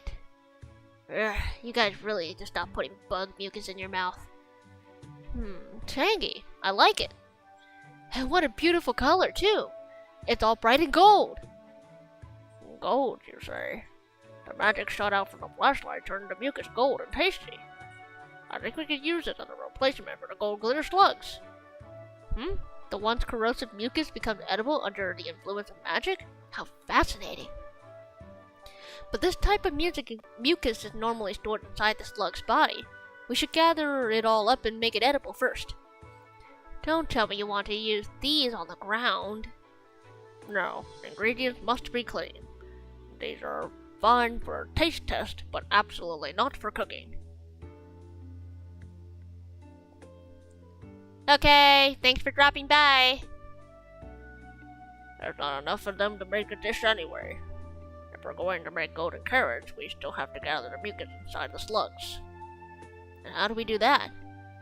The ones from earlier were scared off by Martial's magic. Before they return, we gather it from the ones that are still stunned. I'm pretty sure the flashlight's broken though. Why not try using your staff? Alright, I'll try. Did it work? Looks like... No, the mucus hasn't changed. Maybe give it another go? Urgh. How about now?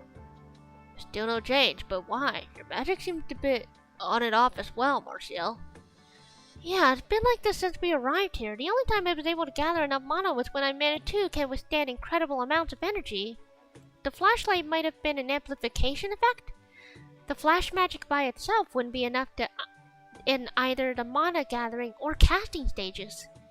Which means I still need...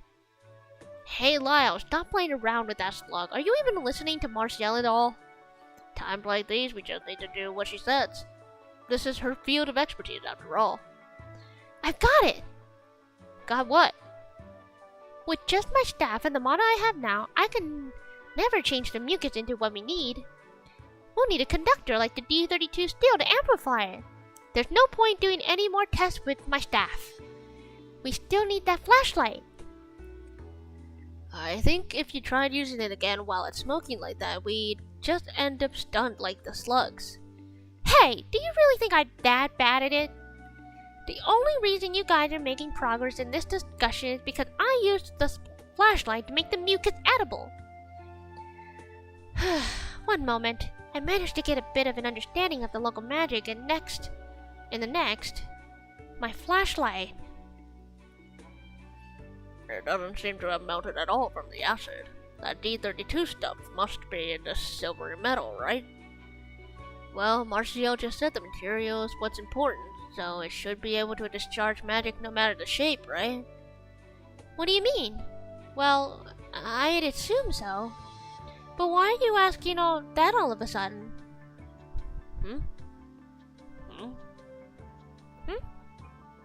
Why are you looking at me like that?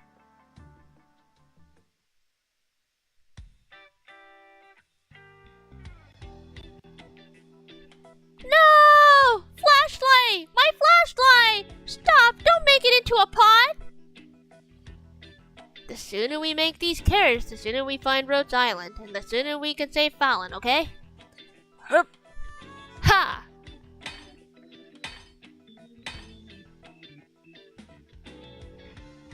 Look, it's not that bad.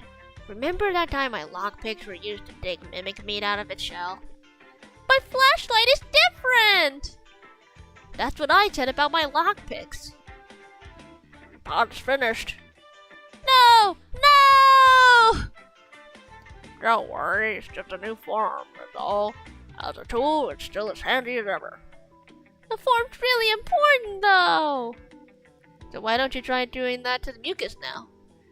Rest in peace, my flashlight. We shared such happy times together. Don't worry, I won't let your sacrifice be in vain.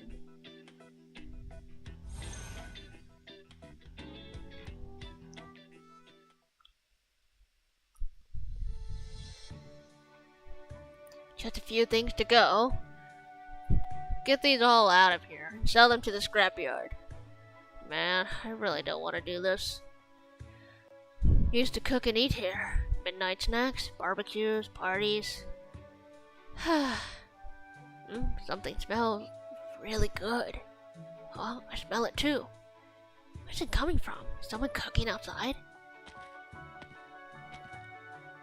I've cooked some good golden carrots for you folks. Some what? You actually managed to find some gold glitters? Nah, but we did find something else that'll turn carrots golden. Might not be traditional, but the color will do. Should live up to your expectations for the last meal together. By the way, if you hadn't given me that flashlight, we wouldn't have been able to make the dish. I wouldn't have been able to use my magic in this world as I always do without it. It's certainly not something nobody would appreciate. But really? Ooh, nice. Look at that.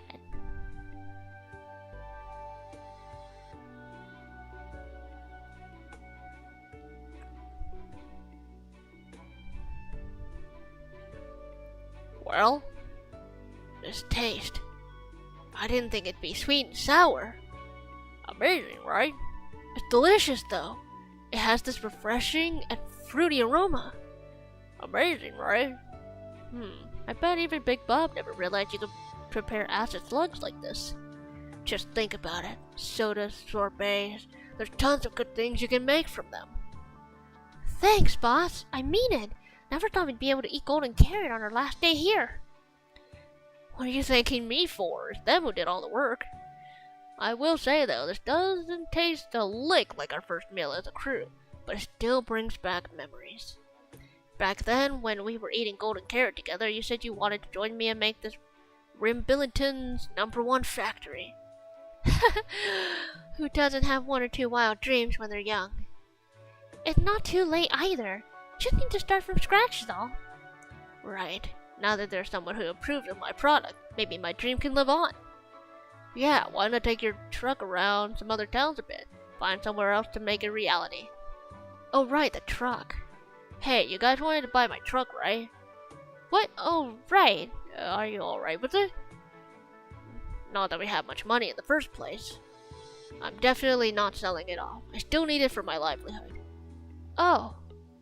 But I can take you anywhere you'd like as long as it's in Rimbillington. Really? Really. And for free, too. Consider it my thanks for the golden carrots. Come on, eat up. Then I'll take you where you need to go. As long as the engine's not kaput, we can go anywhere.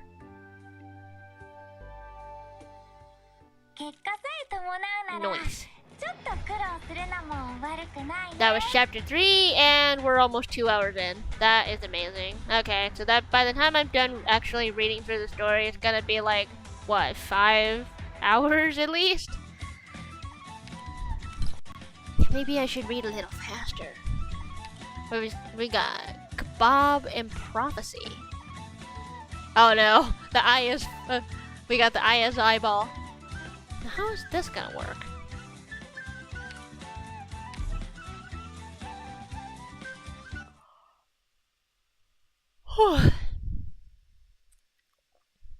Wrestle. sudden noise interrupts Chilchuck from his dream. Ever since he arrived here, even the slightest noise would stir him awake. He fails to make sense of his dream and stands up, looking towards Lyos, who is keeping watch.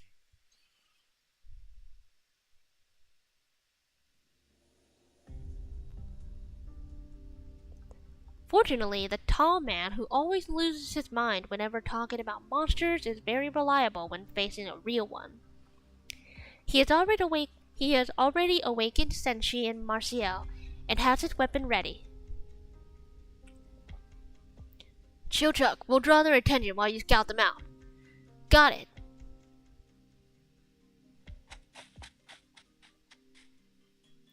Chilchuck discovers the sound came from a pack of monsters they've seen before, and they had yet to notice them. He breathes in a sigh of relief and returns to his companions with the news.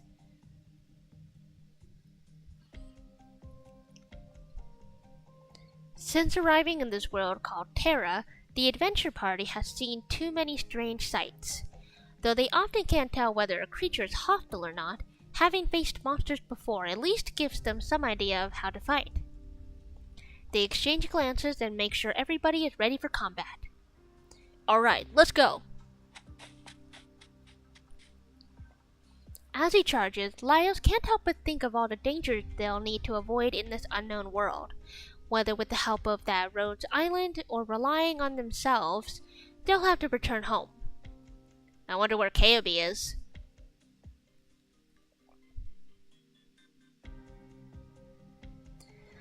Whew, it's finally over. I was having such a wonderful dream, too.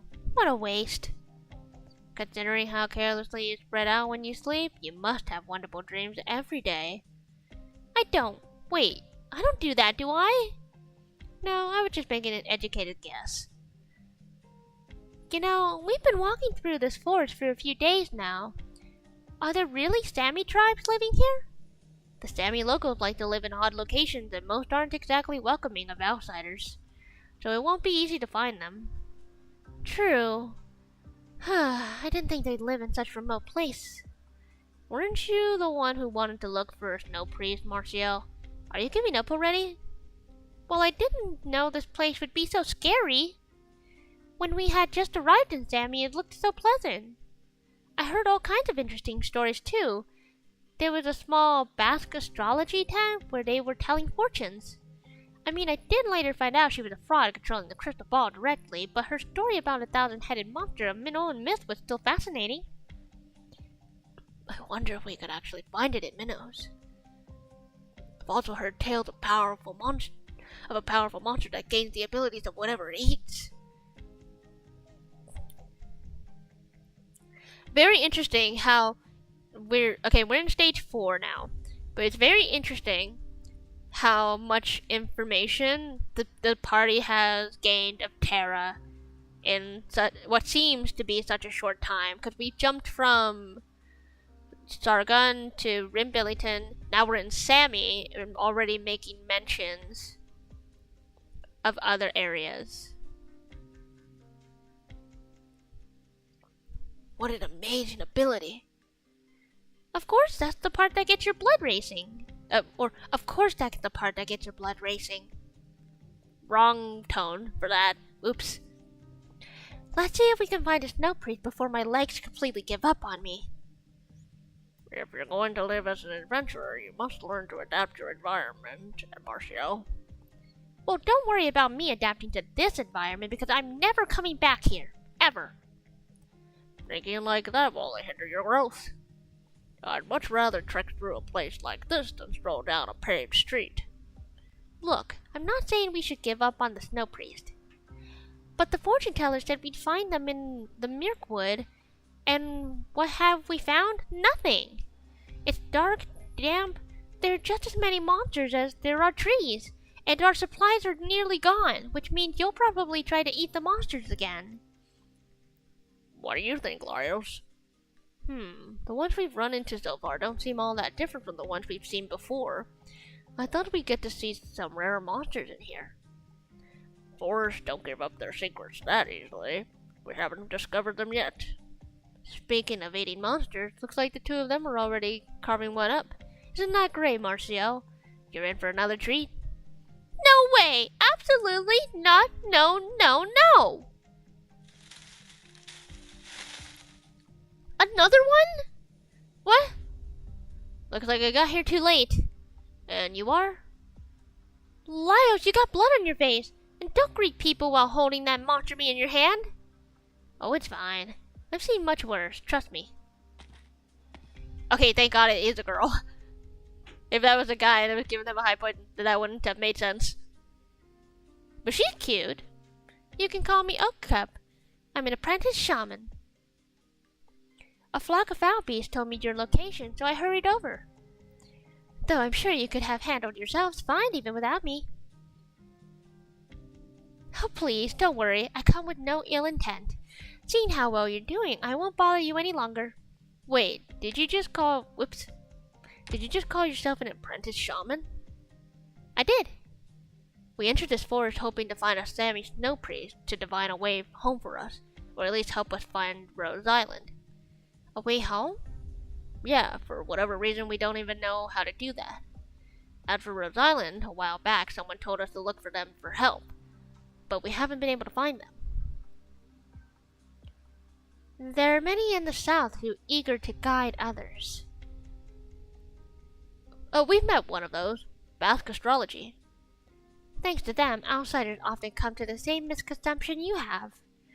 We rarely predict the futures or wishes of others. We look into the future to ensure our own survival. We only request Sammy Villain's guidance when absolutely necessary. We pray for Sammy to warn us of any dangers ahead so we can prepare for them, but beyond that, we live by the laws of nature. Laws of nature? No different from how you've been living. Hunt or be hunted, live and eat, or die and be eaten. I knew I liked this place. I have a question. Go ahead. Does your Sammy show up in dreams? I haven't encountered it myself, but it's not entirely impossible to receive a revelation that way. After all, who can say if our dreams are true or false? Did you have a dream about the future? Nope. Alright, Mr. Mysterious. So you won't be taking us to a snow priest? It's not that I'm unwilling to, but I'd find it quite troublesome. Though if you really do approach another tribe shaman, they might just chase you off. What would take the least time and effort? Huh? Did the tree behind us just drop 2 pieces of bark? There are strange runes on them too, which I can't read, of course. For turtles! Oh, can I take a look? Here. It gave us some for turtles. Sure enough, Sammy has sent you a guide. Thank you, Sammy. You sure have saved me a lot of trouble. What are these pieces of bark? Those are for turtles. Oh, okay. Well, I've never really paid attention to the goddamn, lettering of that. I have the T and the D swapped. Good God. Fodartles? Fodartles? Fodartles sound rolls better off the tongue. Fodartles? They represent Sammy's will itself. Shamans have many ways of glimpsing into the future, but sometimes Sammy will also proactively cast us a glance, just like this. Sounds a bit too inconvenient to me. I think so too, sometimes. But on the other hand, wouldn't you have been even more frustrated if you couldn't find anyone to read these Fodartles for you? Why are you so casual about this? Aren't you an apprentice shaman? Do you people not take your work seriously? I asked my teacher that once, and he answered by drinking wine out of my horns. For the next 2 days, never dared to ask again. So, can you tell us what's on them? Of course. The first one, north? You mean we should head north? You're already northward bound, but Sammy still says north. Perhaps she wants you to go even further north. Even further? What's up there, Chilchuck? The map says that once you leave Mirkwood, you'll be in the center of Sammy's forest. Further north of that is huge snow-covered mountains and the endless ice fields. Don't tell me Sammy wants us to go to the ice fields. Sammy Villain often only cast a vague image. But if you were to ask me, I'd say so, yes. The forest wants us to go through integrated strategies for... oh boy. Huh? The endless ice fields? I asked around about them, but that's not the kind of place you return from. But you just said earlier that you don't know how to get home. An undiscovered path hidden in a place from which none have returned. Perfect, no? As for the other P's, hermit. Interesting. What does that mean? It can mean many things, but if you're talking about a hermit in the north, then there's really only one thing it could be referring to. The Cyclops. The what? You know, the Cyclops? I heard about them when I was gathering information. Oh, I think we're talking about Velarkabin. What kind of monster is that? No, they're a special kind of sarcas. They use a completely different way to tell the future than we Sammy do. And they just happen to live in seclusion deep within the mountains to the north. Put the two Fordardos together, and I think that's what Sammy's trying to tell you. Go northward to ask the Cyclops for help. They will assist you in finding your way home, or so I believe. I think I'm willing to give it a shot. What about you guys? If there's a chance, we might as well take it. If it really works out, I suppose I'll go along. Chilchuck? The three of you already agreed to go. Is there any point in asking me? Of course there is. You're a member of our party too. I'll be honest then. I'm against it.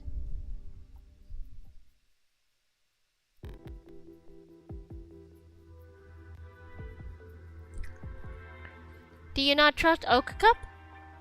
That's not it. I can tell. Wait, he? You're telling me that was a trap? Ah, man.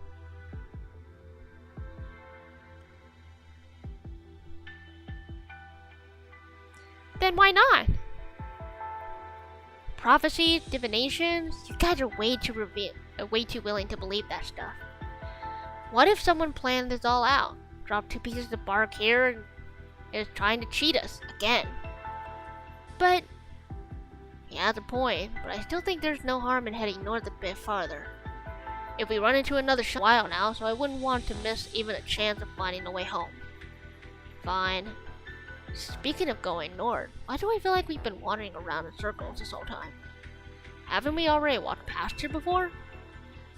I made some markers. I'm sure we've been making progress. What's wrong, Chilchuck? Then she's right, but the terrain here is making me feel uneasy. Like the land itself has been shifting the whole time. You mean like the dungeon? Yeah, something like that, but while the dungeon is always changing on the inside, this place is... the entire forest seems to be changing.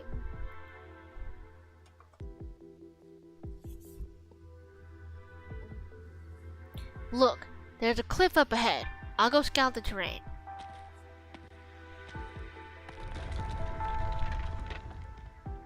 What was that? The four look towards the source of the sound and see a monster resembling a bull. Of course, they know by now to call it a horned beast.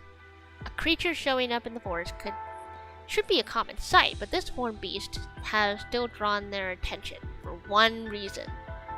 On his face is a black? No.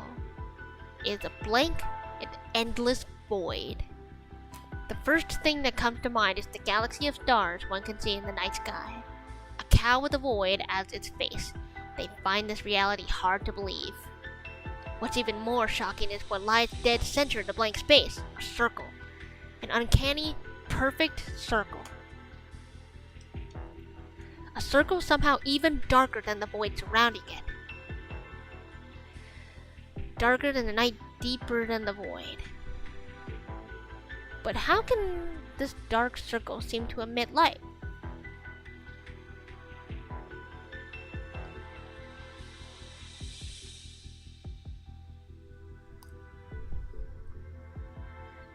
because it isn't. The circle is really a hole that sucks in all the light near it, to the point that it seems to be glowing. Pretty much a black hole. Darker than the night, brighter than the light. Well, this is a strange monster. The void on his face doesn't seem part of its usual biology. Fascinating. I really want to study it. Now that's a new face. They sure did give Laios quite a few faces.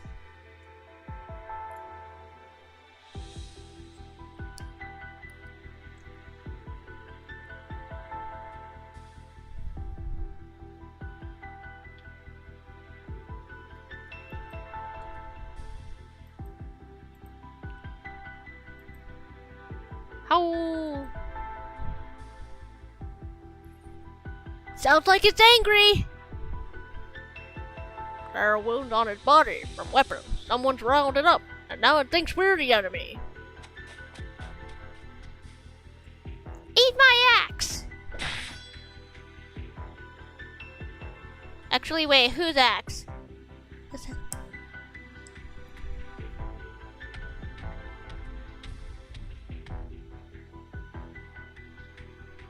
Cabe's axe! Awesome, okay. I guessed the voice correctly again.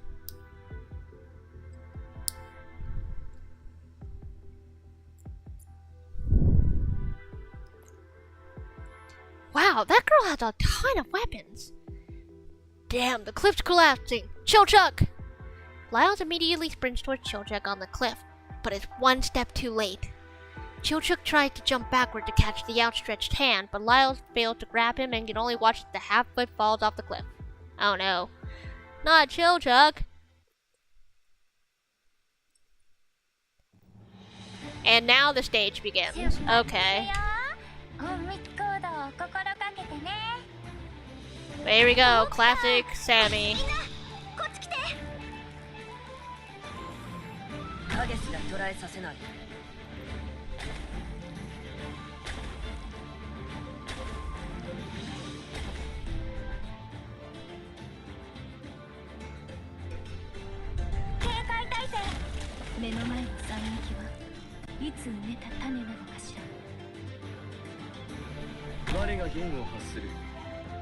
Oh, this, okay, yeah, that's a unique looking monster.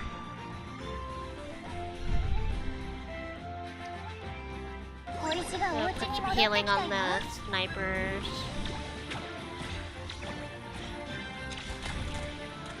I didn't even realize that there was a Virginia tile in the corner.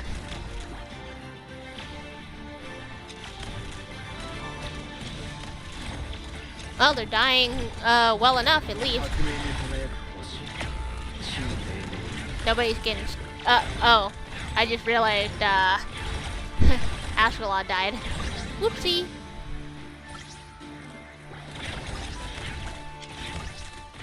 Ascalon, might have died, but, Logo's skill popped up on time, so I guess that helps. No, I need to block you. Uh-oh. Stop right there.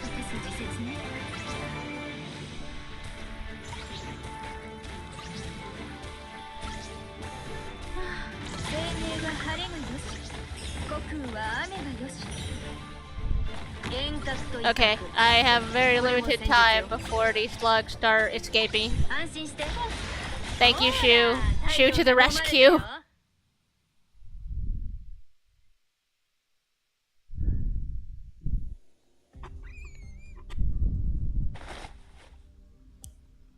Gah! We're awake. Actually, who is this? Who are you? It's okay. It is Bellargavin. Hello. Call me Argus. I foresaw an accident on the forest today, so I decided to patrol the area, where I found you unconscious in the snow. Have you seen my companions? I'm sorry.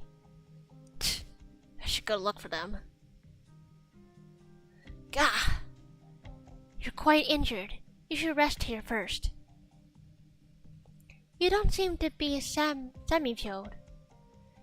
My friends and I were looking for a way home, and a guy called Okukup told us Sammy's will was guiding us to go north. Okukup, the Oak Child. You know him? I've heard that in Sammy the name is synonymous with wisdom. Wisdom? Then do you know of the Cyclops? What's wrong? I have witnessed many ensnared by misfortune. Death itself is no stranger to me. Yet why do I see so many deaths in you?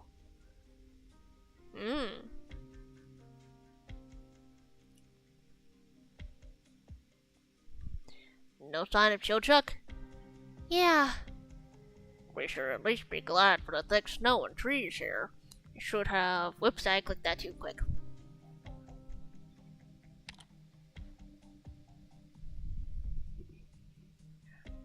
He should have handled that fall easily.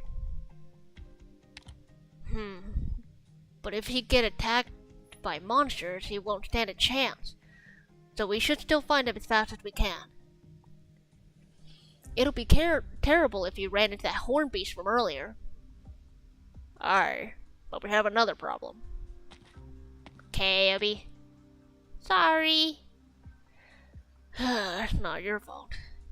But what are you doing all by yourself in this forest, miss? I'm hunting. Do you live here, lass? Nope, I live on Rhodes Island. Rhodes Island? That's the place we've been looking for. Huh? You want to go to Rhodes Island?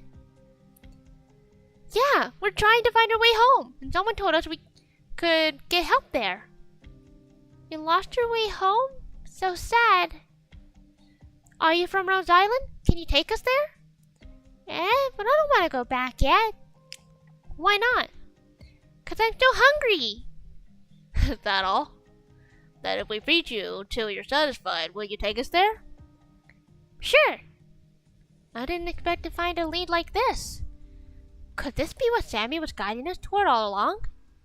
But I just lost track of the prey I had my eye on. We have our own food. Ah. Guess we lost it all in the chaos earlier. How about this? First, you help us find our companion. Then we'll help you hunt whatever you want. And finally, you take us to Rhodes Island. Okay. What an innocent lass. What's your name? I'm Kayabi, but you can call me Kay.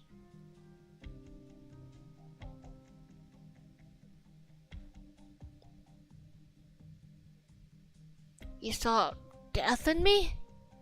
Yes. Many deaths, in fact, both in the past and the future. Yet here you stand now, alive. That Oak Cup guy said Cyclops can see the future. Are you one of them? Yes. Then please, tell me my fate. Cyclops can only see doom. That's fine, just tell me the fates of me and my companions. Your companions walk towards the endless ice fields. No, they did not go off on their own. They were swallowed up by the dark and the void. What's that mean? They were corrupted by demons. Demons? No one mentioned any demons. Demons are a vagrant existence on this land. They corrode and envelop all that they touch. Corrupted creatures lose all sense of self, as if swallowed into the void. On his face is a blank and endless void. The first thing that comes to mind is the galaxy of stars one can see in the night sky. A cow with a void as its face. They find this really hard to believe. What's even more shocking is what lies dead center in the blank space. A circle. An uncannily perfect circle. A circle somehow even darker than the void surrounding it. Darker than the night. Deeper than the void. But how can this dark circle seem to emit light? Because it isn't. The circle is really a hole that sucks in all the light near it to the point that it seems to be glowing. Darker than the night, brighter than the light. Those creatures have a circle on their faces, just like the single eye on their head. Have you already seen a corrupted creature? Chilchuk pondered for a moment before pressing his hand on his injured arm and exiting the cave. Hey Dredger, welcome back. We're on stage 4. Can a doom you see be avoided? All I can say is that I try.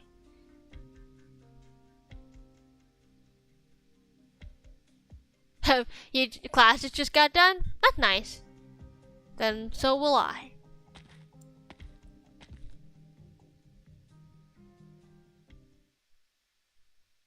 How long is the story? Well, like most Arknights stories, expect the reading to go for another 2 hours. So you're saying Rhodes Island is a giant ship? Yeah, it's a huge, and it goes everywhere. Oh, so that's why we never found it. What's wrong? Smells like blood. My prey's blood. The one-eyed monster's nearby. What a keen sense of smell. Kay, did you just say one-eyed monster? Yeah, a horned beast with only one eye on his face. So a one-eyed monster, right? Eek! Do you guys still remember what Oak Cup said? About the Cyclops? Maybe that was just a suggestion, not a certain answer. Maybe Sammy didn't mean for us to find an actual Cyclops. Maybe it just predicted we would find Kay. And knew we would encounter a horned beast like that? Either way, since we've run into it again, we'll just have to deal with it.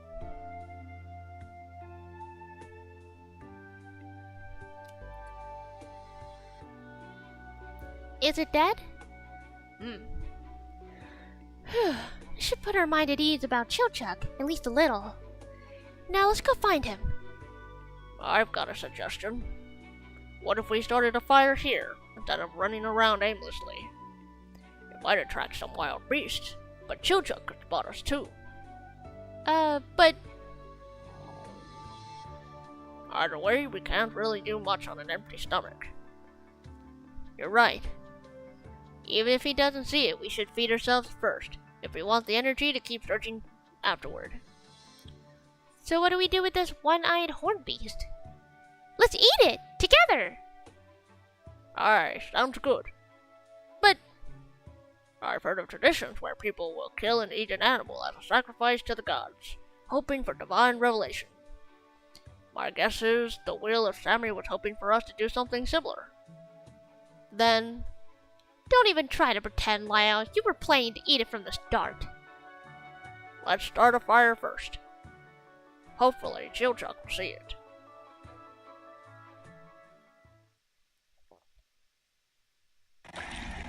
Ooh, interesting effect on those kebabs.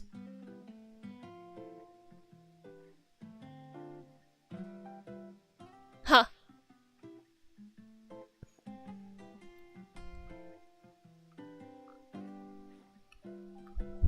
It's done. I'm being serious here. The meat looks bizarre. Already tasted it. Doesn't seem too different from regular meat. Fine, I guess we've already eaten stranger things than this. Wow, it's actually pretty good. What are you doing over there, Kay? Looking to see if there's an even bigger one. Guess not. No sign of that Durin who fell earlier either. Come join us for a meal first. We'll go look for him together afterward. Okay, coming.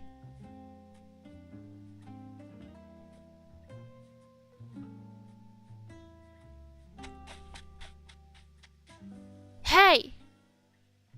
Wow, you're that Durin! And you're the girl who popped out of nowhere! Sorry I made you fall. It's fine. You guys alright? We're all good. Great. I knew that doom was avoidable. They're making steaks and skewers over there. Said they'll keep looking for you after eating. Let's go together. I bet they'll be so happy to see you. Of course they're eating, even at a time like this. What was I worried about? Wait, steak? What kind of steak? The one-eyed monster kind. One-eyed monster? You guys, they can't have. Oh look, here they come. Perfect time, and I'm going to give them a piece of my mind. Hey, you guys can't just... Uh-oh. Children turned around and is about to begin scolding his friends for leaving him behind for a barbecue, but his words clog up his throat. Oh no, they all have the eyes now. It's time to go home, guys. We have stayed too long in this world. We can't let Fallen wait any longer.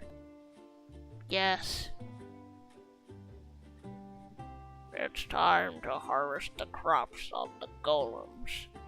I still have red dragon meat to cook. Their faces now blanketed by the void, they are no longer the familiar visages he once knew.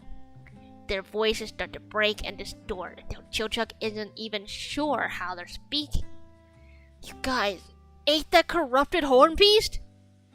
So, what are you still here? Let's go. Fallen. Where are you guys going? North. The northern and door. Go home. Go. There's a door in the north we can use to go home? Is this Sammy's guidance? But how do you guys know all this? We come from that. Return to that. Dragon.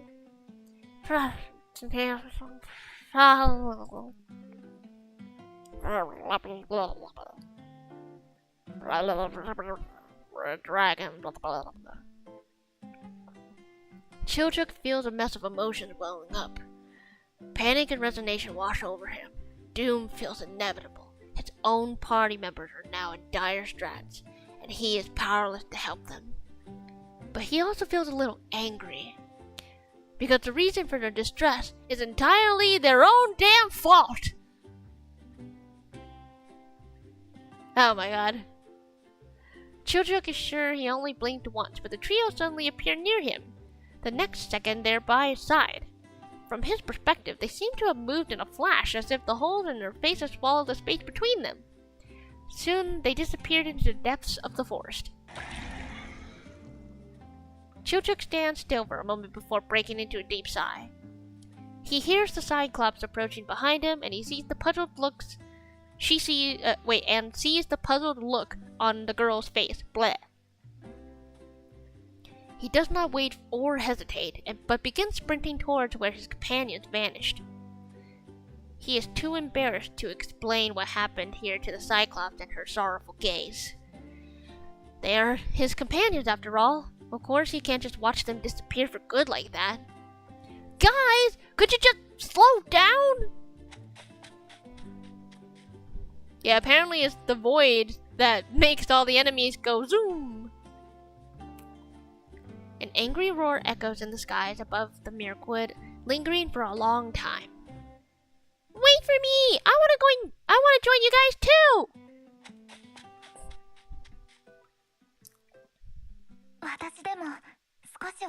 Oh, we're finally halfway done.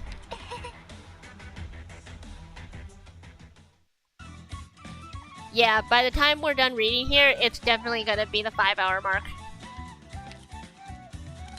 It looks like now we're in Yan? Yeah, those are inkies right there.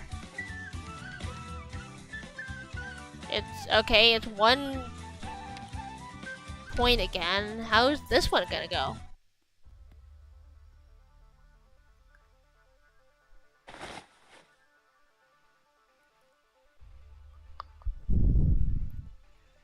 Five, 4, 3, 2, 1. There's the bell. Let's go. Martial, on your left! Hup. Wait, how did they solve the Sammy incident? I guess they're really skipping through time here. They're going like every region of Terra at this point. Lyos, front, right! Hup, ha! Senshi, behind you! Left, forward! Ho, ha! Front, back, front, right, left, right! Yeah!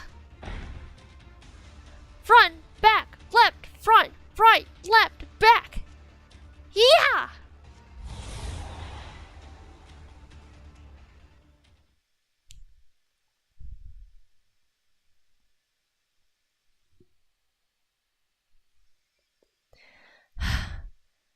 That's all the ink spirits over here handled.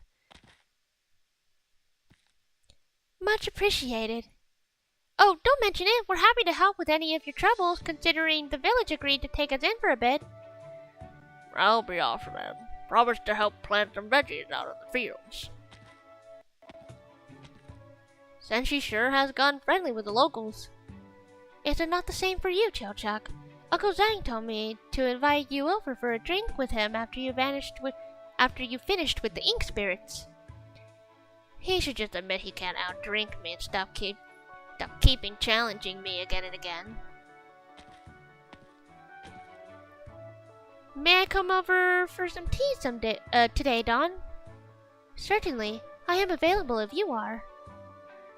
It's your turn to tell tales of adventures, and I am quite looking forward to them. Though I do recall that when you first arrived, you mentioned that you had to save Lyos' sister. Are you sure you're alright with staying here? It's true that our goal is to save Fallen, but it's not like rushing will help us find a way to leave faster. And I have to admit, life is good here. We'll talk it over when the time comes. Right, Lyos? Sorry, what did you say? I can't believe you weren't listening to me again. Your passion for ink spirits is well known across the village by now, Lyos. I mean, these ink spirit slimes are just so interesting. They have fixed forms with distinct heads, bodies, and limbs. Aside from enveloping their prey's heads, they attack like other beasts. They even vocalize. But the strangest part is how, unlike other monsters, they don't leave behind any kind of corpse, just some black water. Told the villagers all about their weaknesses yesterday, but they didn't seem very excited. That's because you're the only person who cared about that sort of stuff. Huh? Is that so? But even Chilchuks learn to exploit those weaknesses. The villagers can't seem to grasp them at all. Every time I see them facing ink spirits, it's like they have no idea what they're doing. Gurk, gurk. I'm starting to suspect that they can even understand us. It's odd. Sanshi said they're not like slimes at all. Slimes have distinct organs after all. Alright, I get it. Did some of them slip through? Ha! That one looked a bit familiar. Got a mole on his face. Where have I seen that before? I'm pretty sure it killed the exact same one a few days ago. Why has it shown up again? What's going on here? Wait, could it have come back from the dead? I'm going to go get a better look. Remember to be back for dinner! And he's still not listening, as usual. Sorry he's like that. Oh, it's fine. Anyway, do you still remember how long it's been since you've arrived at Polshan village? Of course, How long has it been since we arrived? Good question. The sense of time between stages seems to be quite interesting. Wait. There's way too many of you. Gurk. We might not have been here long, but we've been killing plenty of ink spirits every day. Who would have thought there'd still be this many left? There's so many of them here, yet no signs of fighting. Could they actually coexist peacefully? I don't see any of their young, though. Now that I think about it, I can't tell if they're genders either. They're all adults too, no young or old. No matter how you look at it, it's no ordinary monster cluster. Wait, where did that familiar looking one go? Crap, that one spotted me. I've got to think of a way to stop it from calling over more. I can't take them all on my own. Oh no, it's about to call out. Here, have some fruit. Huh? Munch, munch. Munch, munch. What's that? You want more? As long as you don't start shouting. Here, I was saving them as a snack, but look, just eat quietly. Come over when you're done. Then we can go around the back of this wall and...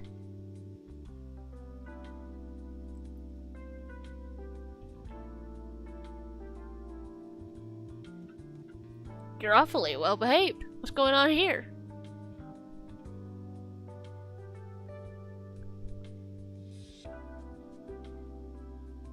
Apricots pounced. Proceeds to gobble up the apricots. It just attacked the village, but now it's docile over a few pieces of fruit. Nom nom nom. Bites into Laios' pocket. What are you up to now? You attack the village, yet you don't seem any happier when you win. And you flee when you lose. Now you're just snacking on apricots. You do fight over food, but it makes no sense to attack the village for it. There are way more fruits in the mountains, so why attack so often just for a few fruits?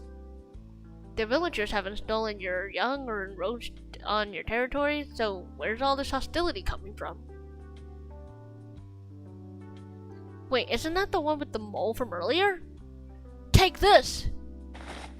Lyle sent an apricot flying at the familiar-looking ink spirit, striking it right in the head with a pock. It staggers from the blow, but quickly recovers and raises its stubby arm to cover its head. But that's when the sweet scent of the apricot hits it. Huh? Wait, are you here to eat apricots too? Here, catch! Ha! Ha! Munch, munch. Let me have a closer look. Same mole, definitely slightly bigger head than the rest. A slender yet forked tail. You really are the same ink spirit as last time. I thought you were rather odd, but with your belly so full you can barely walk. Hardly a ferocious marauder. Hurrah! Did you really come back to life? Do you go through the cycle of life and death over and over? If so, that's pretty similar to our life in the dungeon. Huh? I still don't get it though. If that's the case, then why attack the village in the first place? Is it just to eat apricots? Alright, this is the last of them. Stage 5.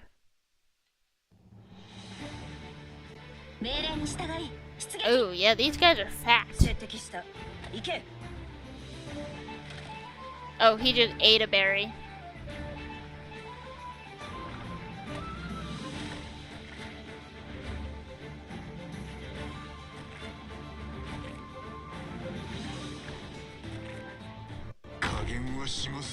Oh wait, they ate a berry. So I just noticed their HP became an ally. Ah, fascinating.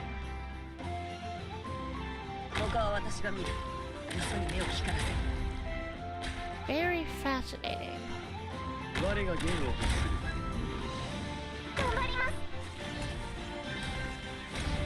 I can try defeating this if I want to.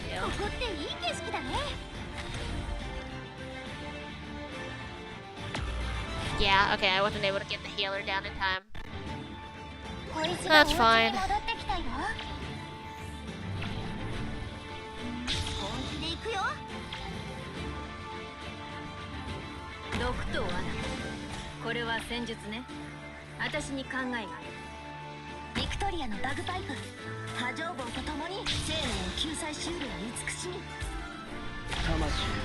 Wait, what's this? We got shiny brew? Operators gain 100% attack speed for 30 seconds, then minus 50 attack speed for 30 seconds. Start repeating this pattern. Oh, I'm not sure if that's a good thing then.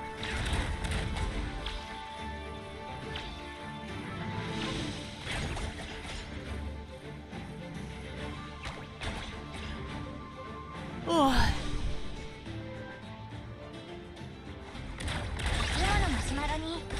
Everyone's getting stunned. They're still getting defeated. At least.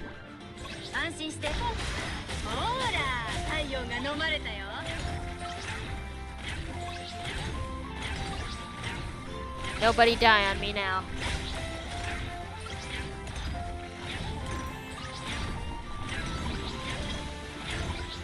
Eat up.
So I followed Fallen into the cave, which is where I found out her secret way of nurturing spirits. She also explained what ecology was while we were there. It was the first time I realized how limited my experiences had been. That's the first day she and I became best friends. What more can one ask for in life but a companion, dear? From the way you talk about her, this Fallen must be very important to you. You're right. She's the closest friend I have. Shouldn't you be looking for her then? I remember you telling me that she was eaten by a red dragon, but you have some means of reviving her. Red dragon. We will save her. And once we do, I'll bring her back to Poshan to meet you.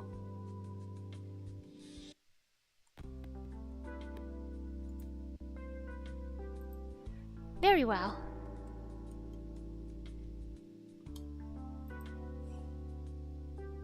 There goes the bell again. It's rather frequent for one day. It better not be Lyos' fault. I'll go have a look.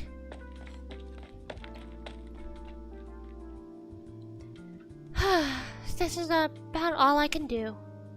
It seems it's up to you to save your companions, Lyos.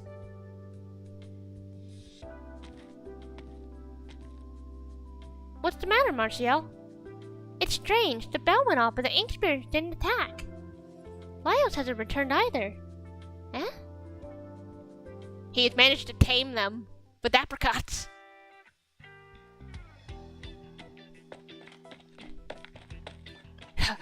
If you like apricots, then go get them. Hup! He throws a handful of apricots he picked into the distance, and a pack of bestial ink spirits, large and small, chase after them. Lyos rejoices in watching them squabble over the fruit. They remind him of dogs he used to keep at home. Right, they're just like Nasa, Anotrid, Bo, Fushi, Dostrog, and Mui Mui. Frag! No need to rush, plenty more to go around.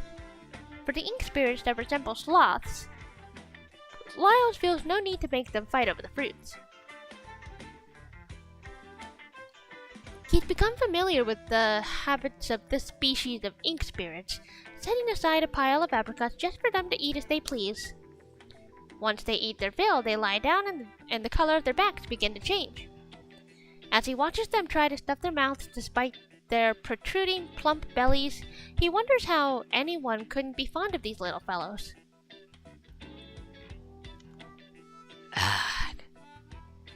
No need to worry. Did you think I forgot about you guys? The tortoise-like ink spirits might be the species Laios is the most interested in. At first, he thought they were giant rocks, at least until its bud made contact with the shell. Their temperament is exactly the same as a tortoise. The most interesting thing about them is that once their appetites are sated, spring water begins to flow out the false mountains on their backs. Thunder rumbles in the distance.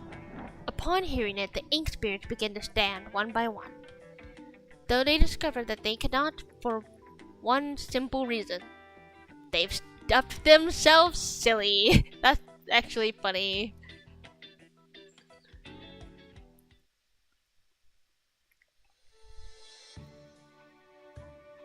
Aye, looks like it's gonna be a good harvest this year. That is all thanks to you, Senshi. If you weren't here, my harvest would only be about half as much. All I'm doing is putting my knowledge to good use. Senshi, give me a hand! What's wrong, Martial? It's been days since Laios went out to look for ink spirits outside the village, and he hasn't returned. Lions? Well, the lad's full of research. Let him be. The ink spirits haven't been attacking the village lately either. Surely something's happened to him. Oh, well, we were planning on staying here for long anyway. Anyhow, no harm in waiting a bit longer. No, we can't stay here long. We need to go back, and we need to go beat the red dragon and save Valen. Have you forgotten all that? Huh? Now that you mention it, Martial, how long have we been in this village?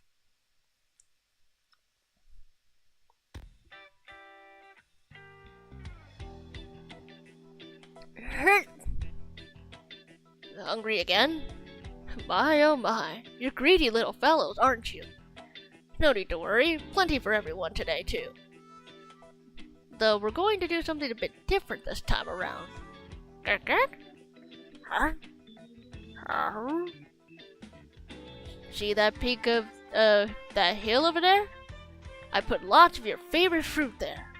If you want to eat, you'll have to fight for it. It's one of the laws of nature. Well, if everyone understands the rules, I'll start counting. 3, 2, 1. Go! Get running! The ink spirits start charging towards the hilltop on his command. All save for the tortoise-shaped ones, that is. Arrgh. Oh, you'd like me to sit? You really want me to ride you? Haha, you're a smart one. You figured out that instead of fighting the others, you can just butter me up. Alright, here, have a bite.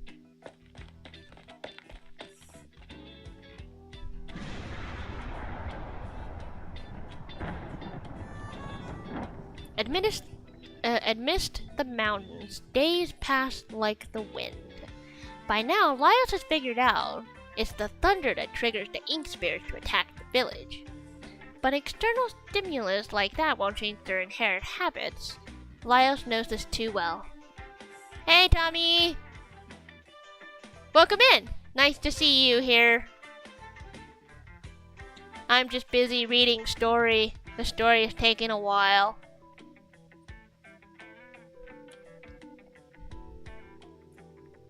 So why not learn them as far away from the village as possible with fruits?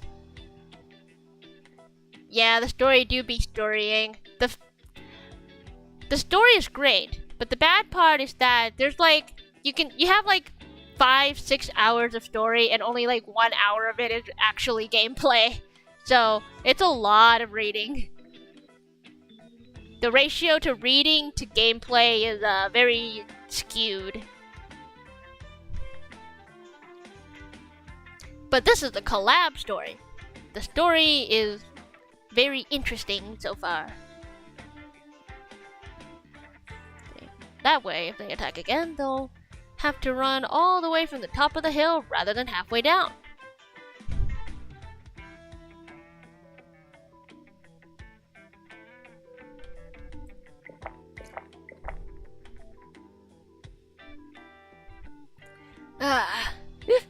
This is some really good stuff. What do you say? Enough? No, no way. Another cup then. Chill, Chuck. What are you doing here, Marcel? Stop drinking already. Lyles has been gone for who knows how long. The ink spirits haven't been attacking lately either. He must have done something. Then let him do his thing. I'm drinking here. Figures he'd be like us from just a bit earlier. Right? He's practically a villager at this point. Children, do you remember how long it's been since we've arrived here? Do you remember how we need to rescue Fallon?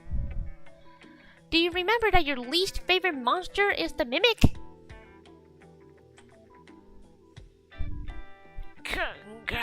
My head. Is your memory coming back? Chilchuk, are you alright?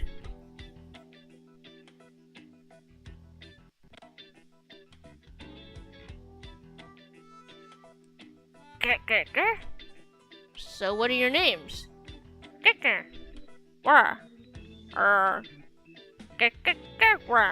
Lyos. I see now, your names are Bitey, Angry, and Lazy? I'm Lyos. Of course, this man would understand monster speak.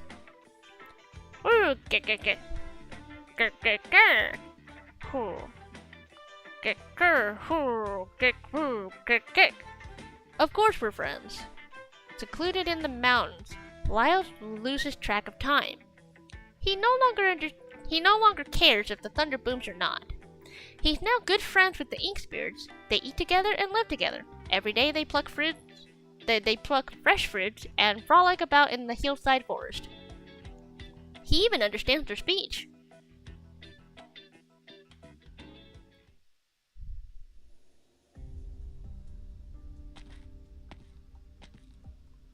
You sure the lad's around here? No, but the ink spirits all came from this direction. If he's been researching them this whole time, I figured he'd be here. You said that ever since he came out here, the ink spirits haven't been attacking the village as much. Maybe he did something to stop them. But I've got a sneaking suspicion he's run off to play with them God knows where. You might be right. We better find him quick.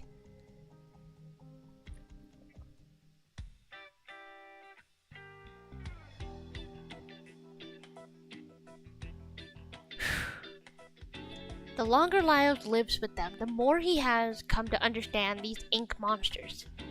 I should head back and tell everyone about this. They'll be amazed after all. Come with me. I'll introduce you guys to my companions. Don't worry, they're good people. They won't harm you.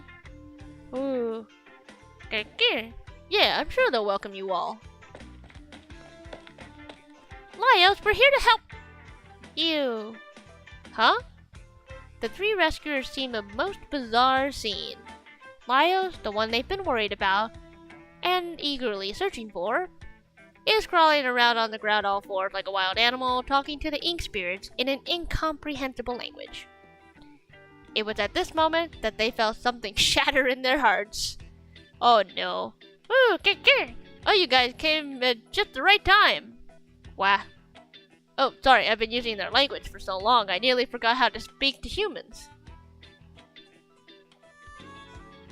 Sorry to have bothered you. We'll be on our way. Hey, don't go. I've got some real important discoveries to tell you. Oh no need. We'll find our way out and let you live your own dream here. I was gonna say I learned something about how to leave. You learned what now? Just watch. Hey guys, it's lunchtime! Happily scramble to each and every pile of fruit. Did you tame them? With all this fruit? Crag! They're changing color. That's one of his traits. Bitey changes color when it's full. It's called Bitey? Mm-hmm. The one that looks like a small dog is angry, and the tortoise-shaped one is lazy. Did you name them? No, they told me. Mark. Ugh, this one's eaten so much it puked. And the vomit's so colorful, it's kinda sickening. Wait, that smell. Is that alcohol?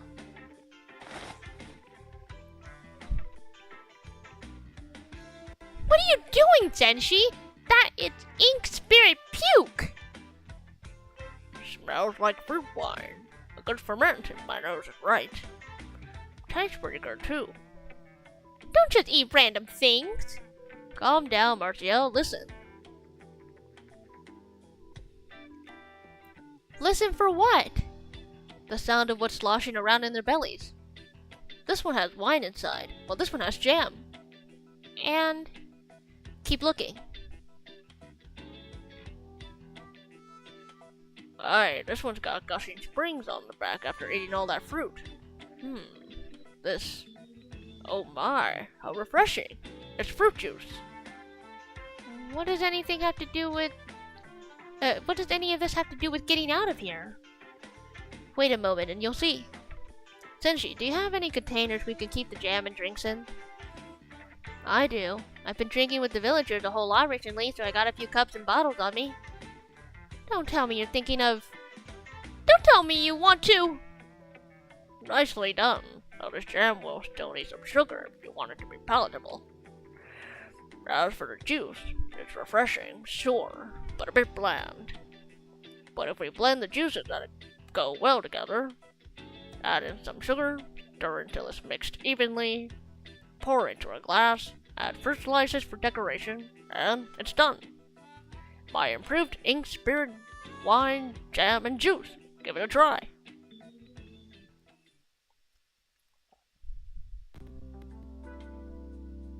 Cute. Look at them. They're so cute.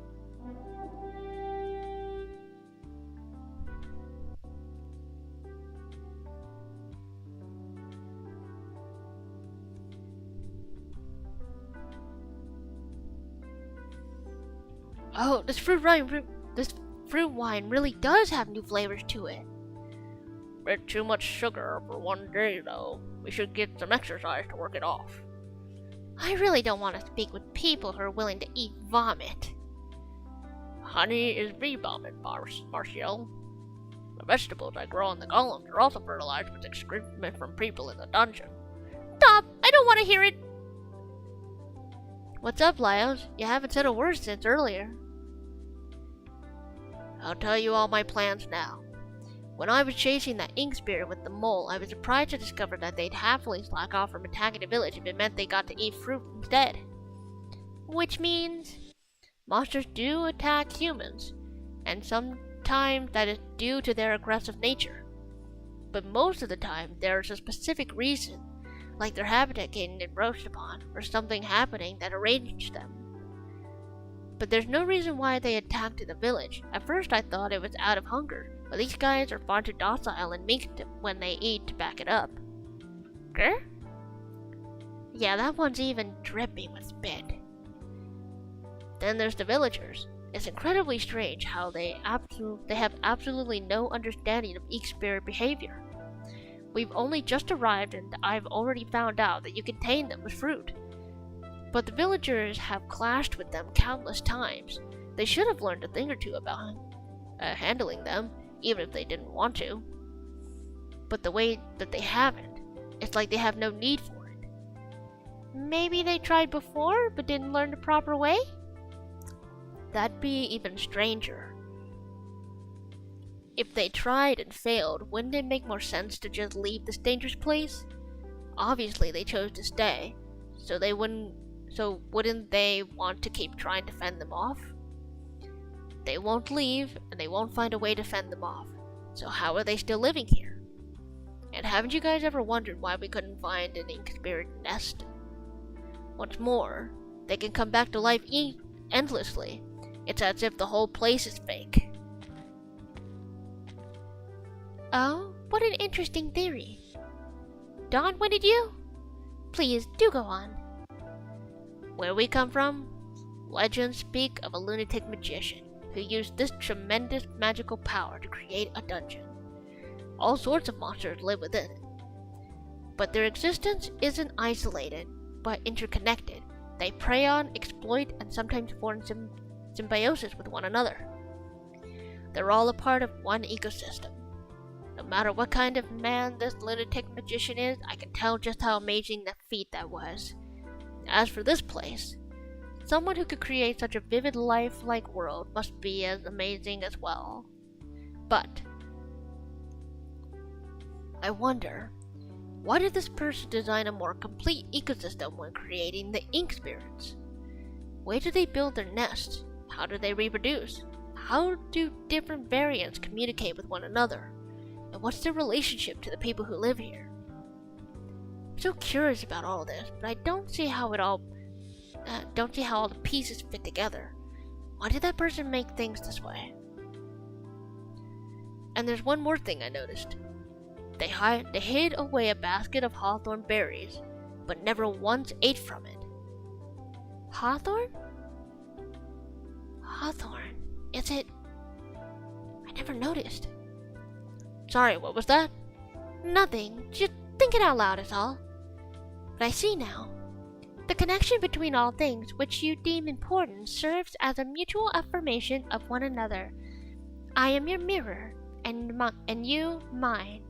This is the truth, as you understand it. Marcial, how come I don't understand a word of what these two are saying? I'd like to agree with you, but I think I can understand a little bit. Interesting. Very interesting. You're right. All things adhere to logic, and with all the other myriad forms of light within the painting, so too must ink spirits have a place to come from, and a place to go. I suppose rootless weeds such as them would be flaws in reality. There have been a few who were able to discern that they were in no more than painting, but it's been quite a while since someone explained the reasoning with such conviction. Perhaps this can be seen as another way of saying the mountains are but mountains, and the water is yet water. After saying that, for some unknown reason, she turns and looks up at the sky. He has seen the truth beyond the veil of wonder, no? Are we gonna see dusk?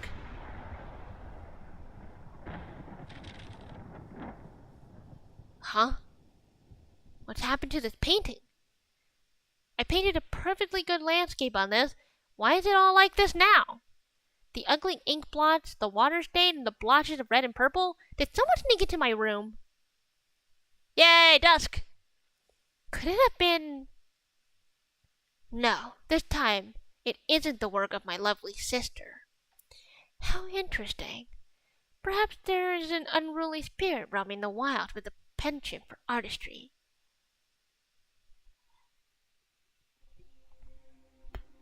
Yeah. Whoa, where did that huge thunder come from all of a sudden? Oh dear, it seems you've made her truly angry. What? Who? Who's angry? And no wonder. What with all the ink spirits you lured over and how you got them so drunk they can barely even stand. This is the first time I've seen them like this. Dawn, what are you talking about?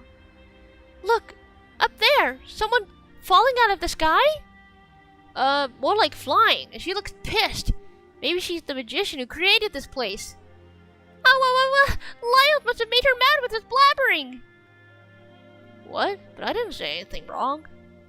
No need to panic. She's not here to harm you. Just consider it a unique way to send you on your way. The ink spirits are simply her distracting thoughts, and as such, I hope you understand why she didn't feel the need to organize them properly.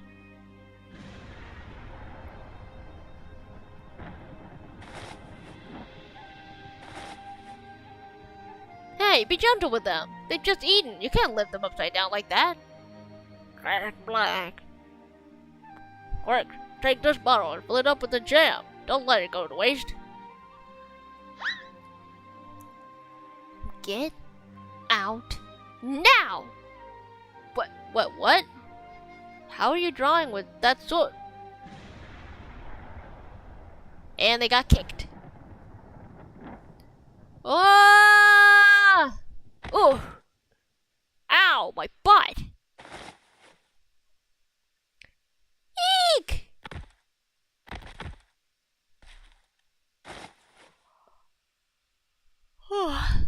How did we... Are you guys alright? I'm here, still alive. I'm alright too. I can smell the sea. Are we close to the coast? I don't know, but at the very least we gotten out of that place, probably. No way, I didn't have time to say goodbye to them. I guess things really did work out thanks to Laios' love of monsters. Wait, Martial, your mouth! Why is it all black? You couldn't stop yourself from trying some earlier, couldn't you? What? Wait, it's the same with you guys! Puh, puh, puh! What is this taste? What did we just eat? You ate ink. Raw ink.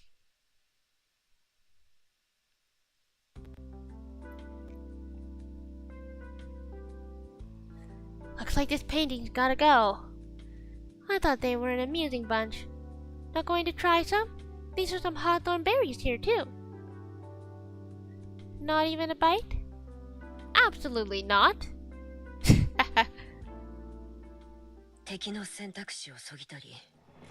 Fascinating. So knowing, okay, let me double check the, let me double check this real quick. So 6, 7, 8. Okay, yeah. So this has up to 8 stages, and then the EX is also 8. So yeah, this is the standard. So there's 3 more chapters left of story, and we've hit the 3-hour mark.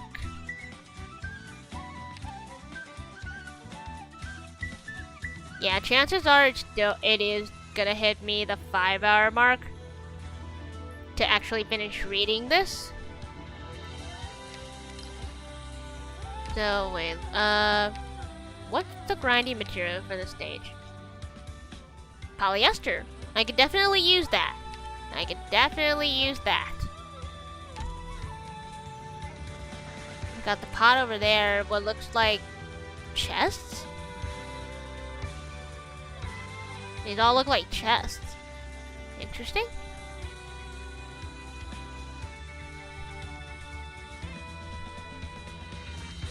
Well, it's, let's see here, 2:40 in the morning, it's about to be 3 a.m., and we've hit the 3-hour mark. I think I might have to make this collab event here a 2-part stream, so I'll see if I can read the rest of the story tomorrow. I'm gonna go ahead and knock out some sleep for tonight.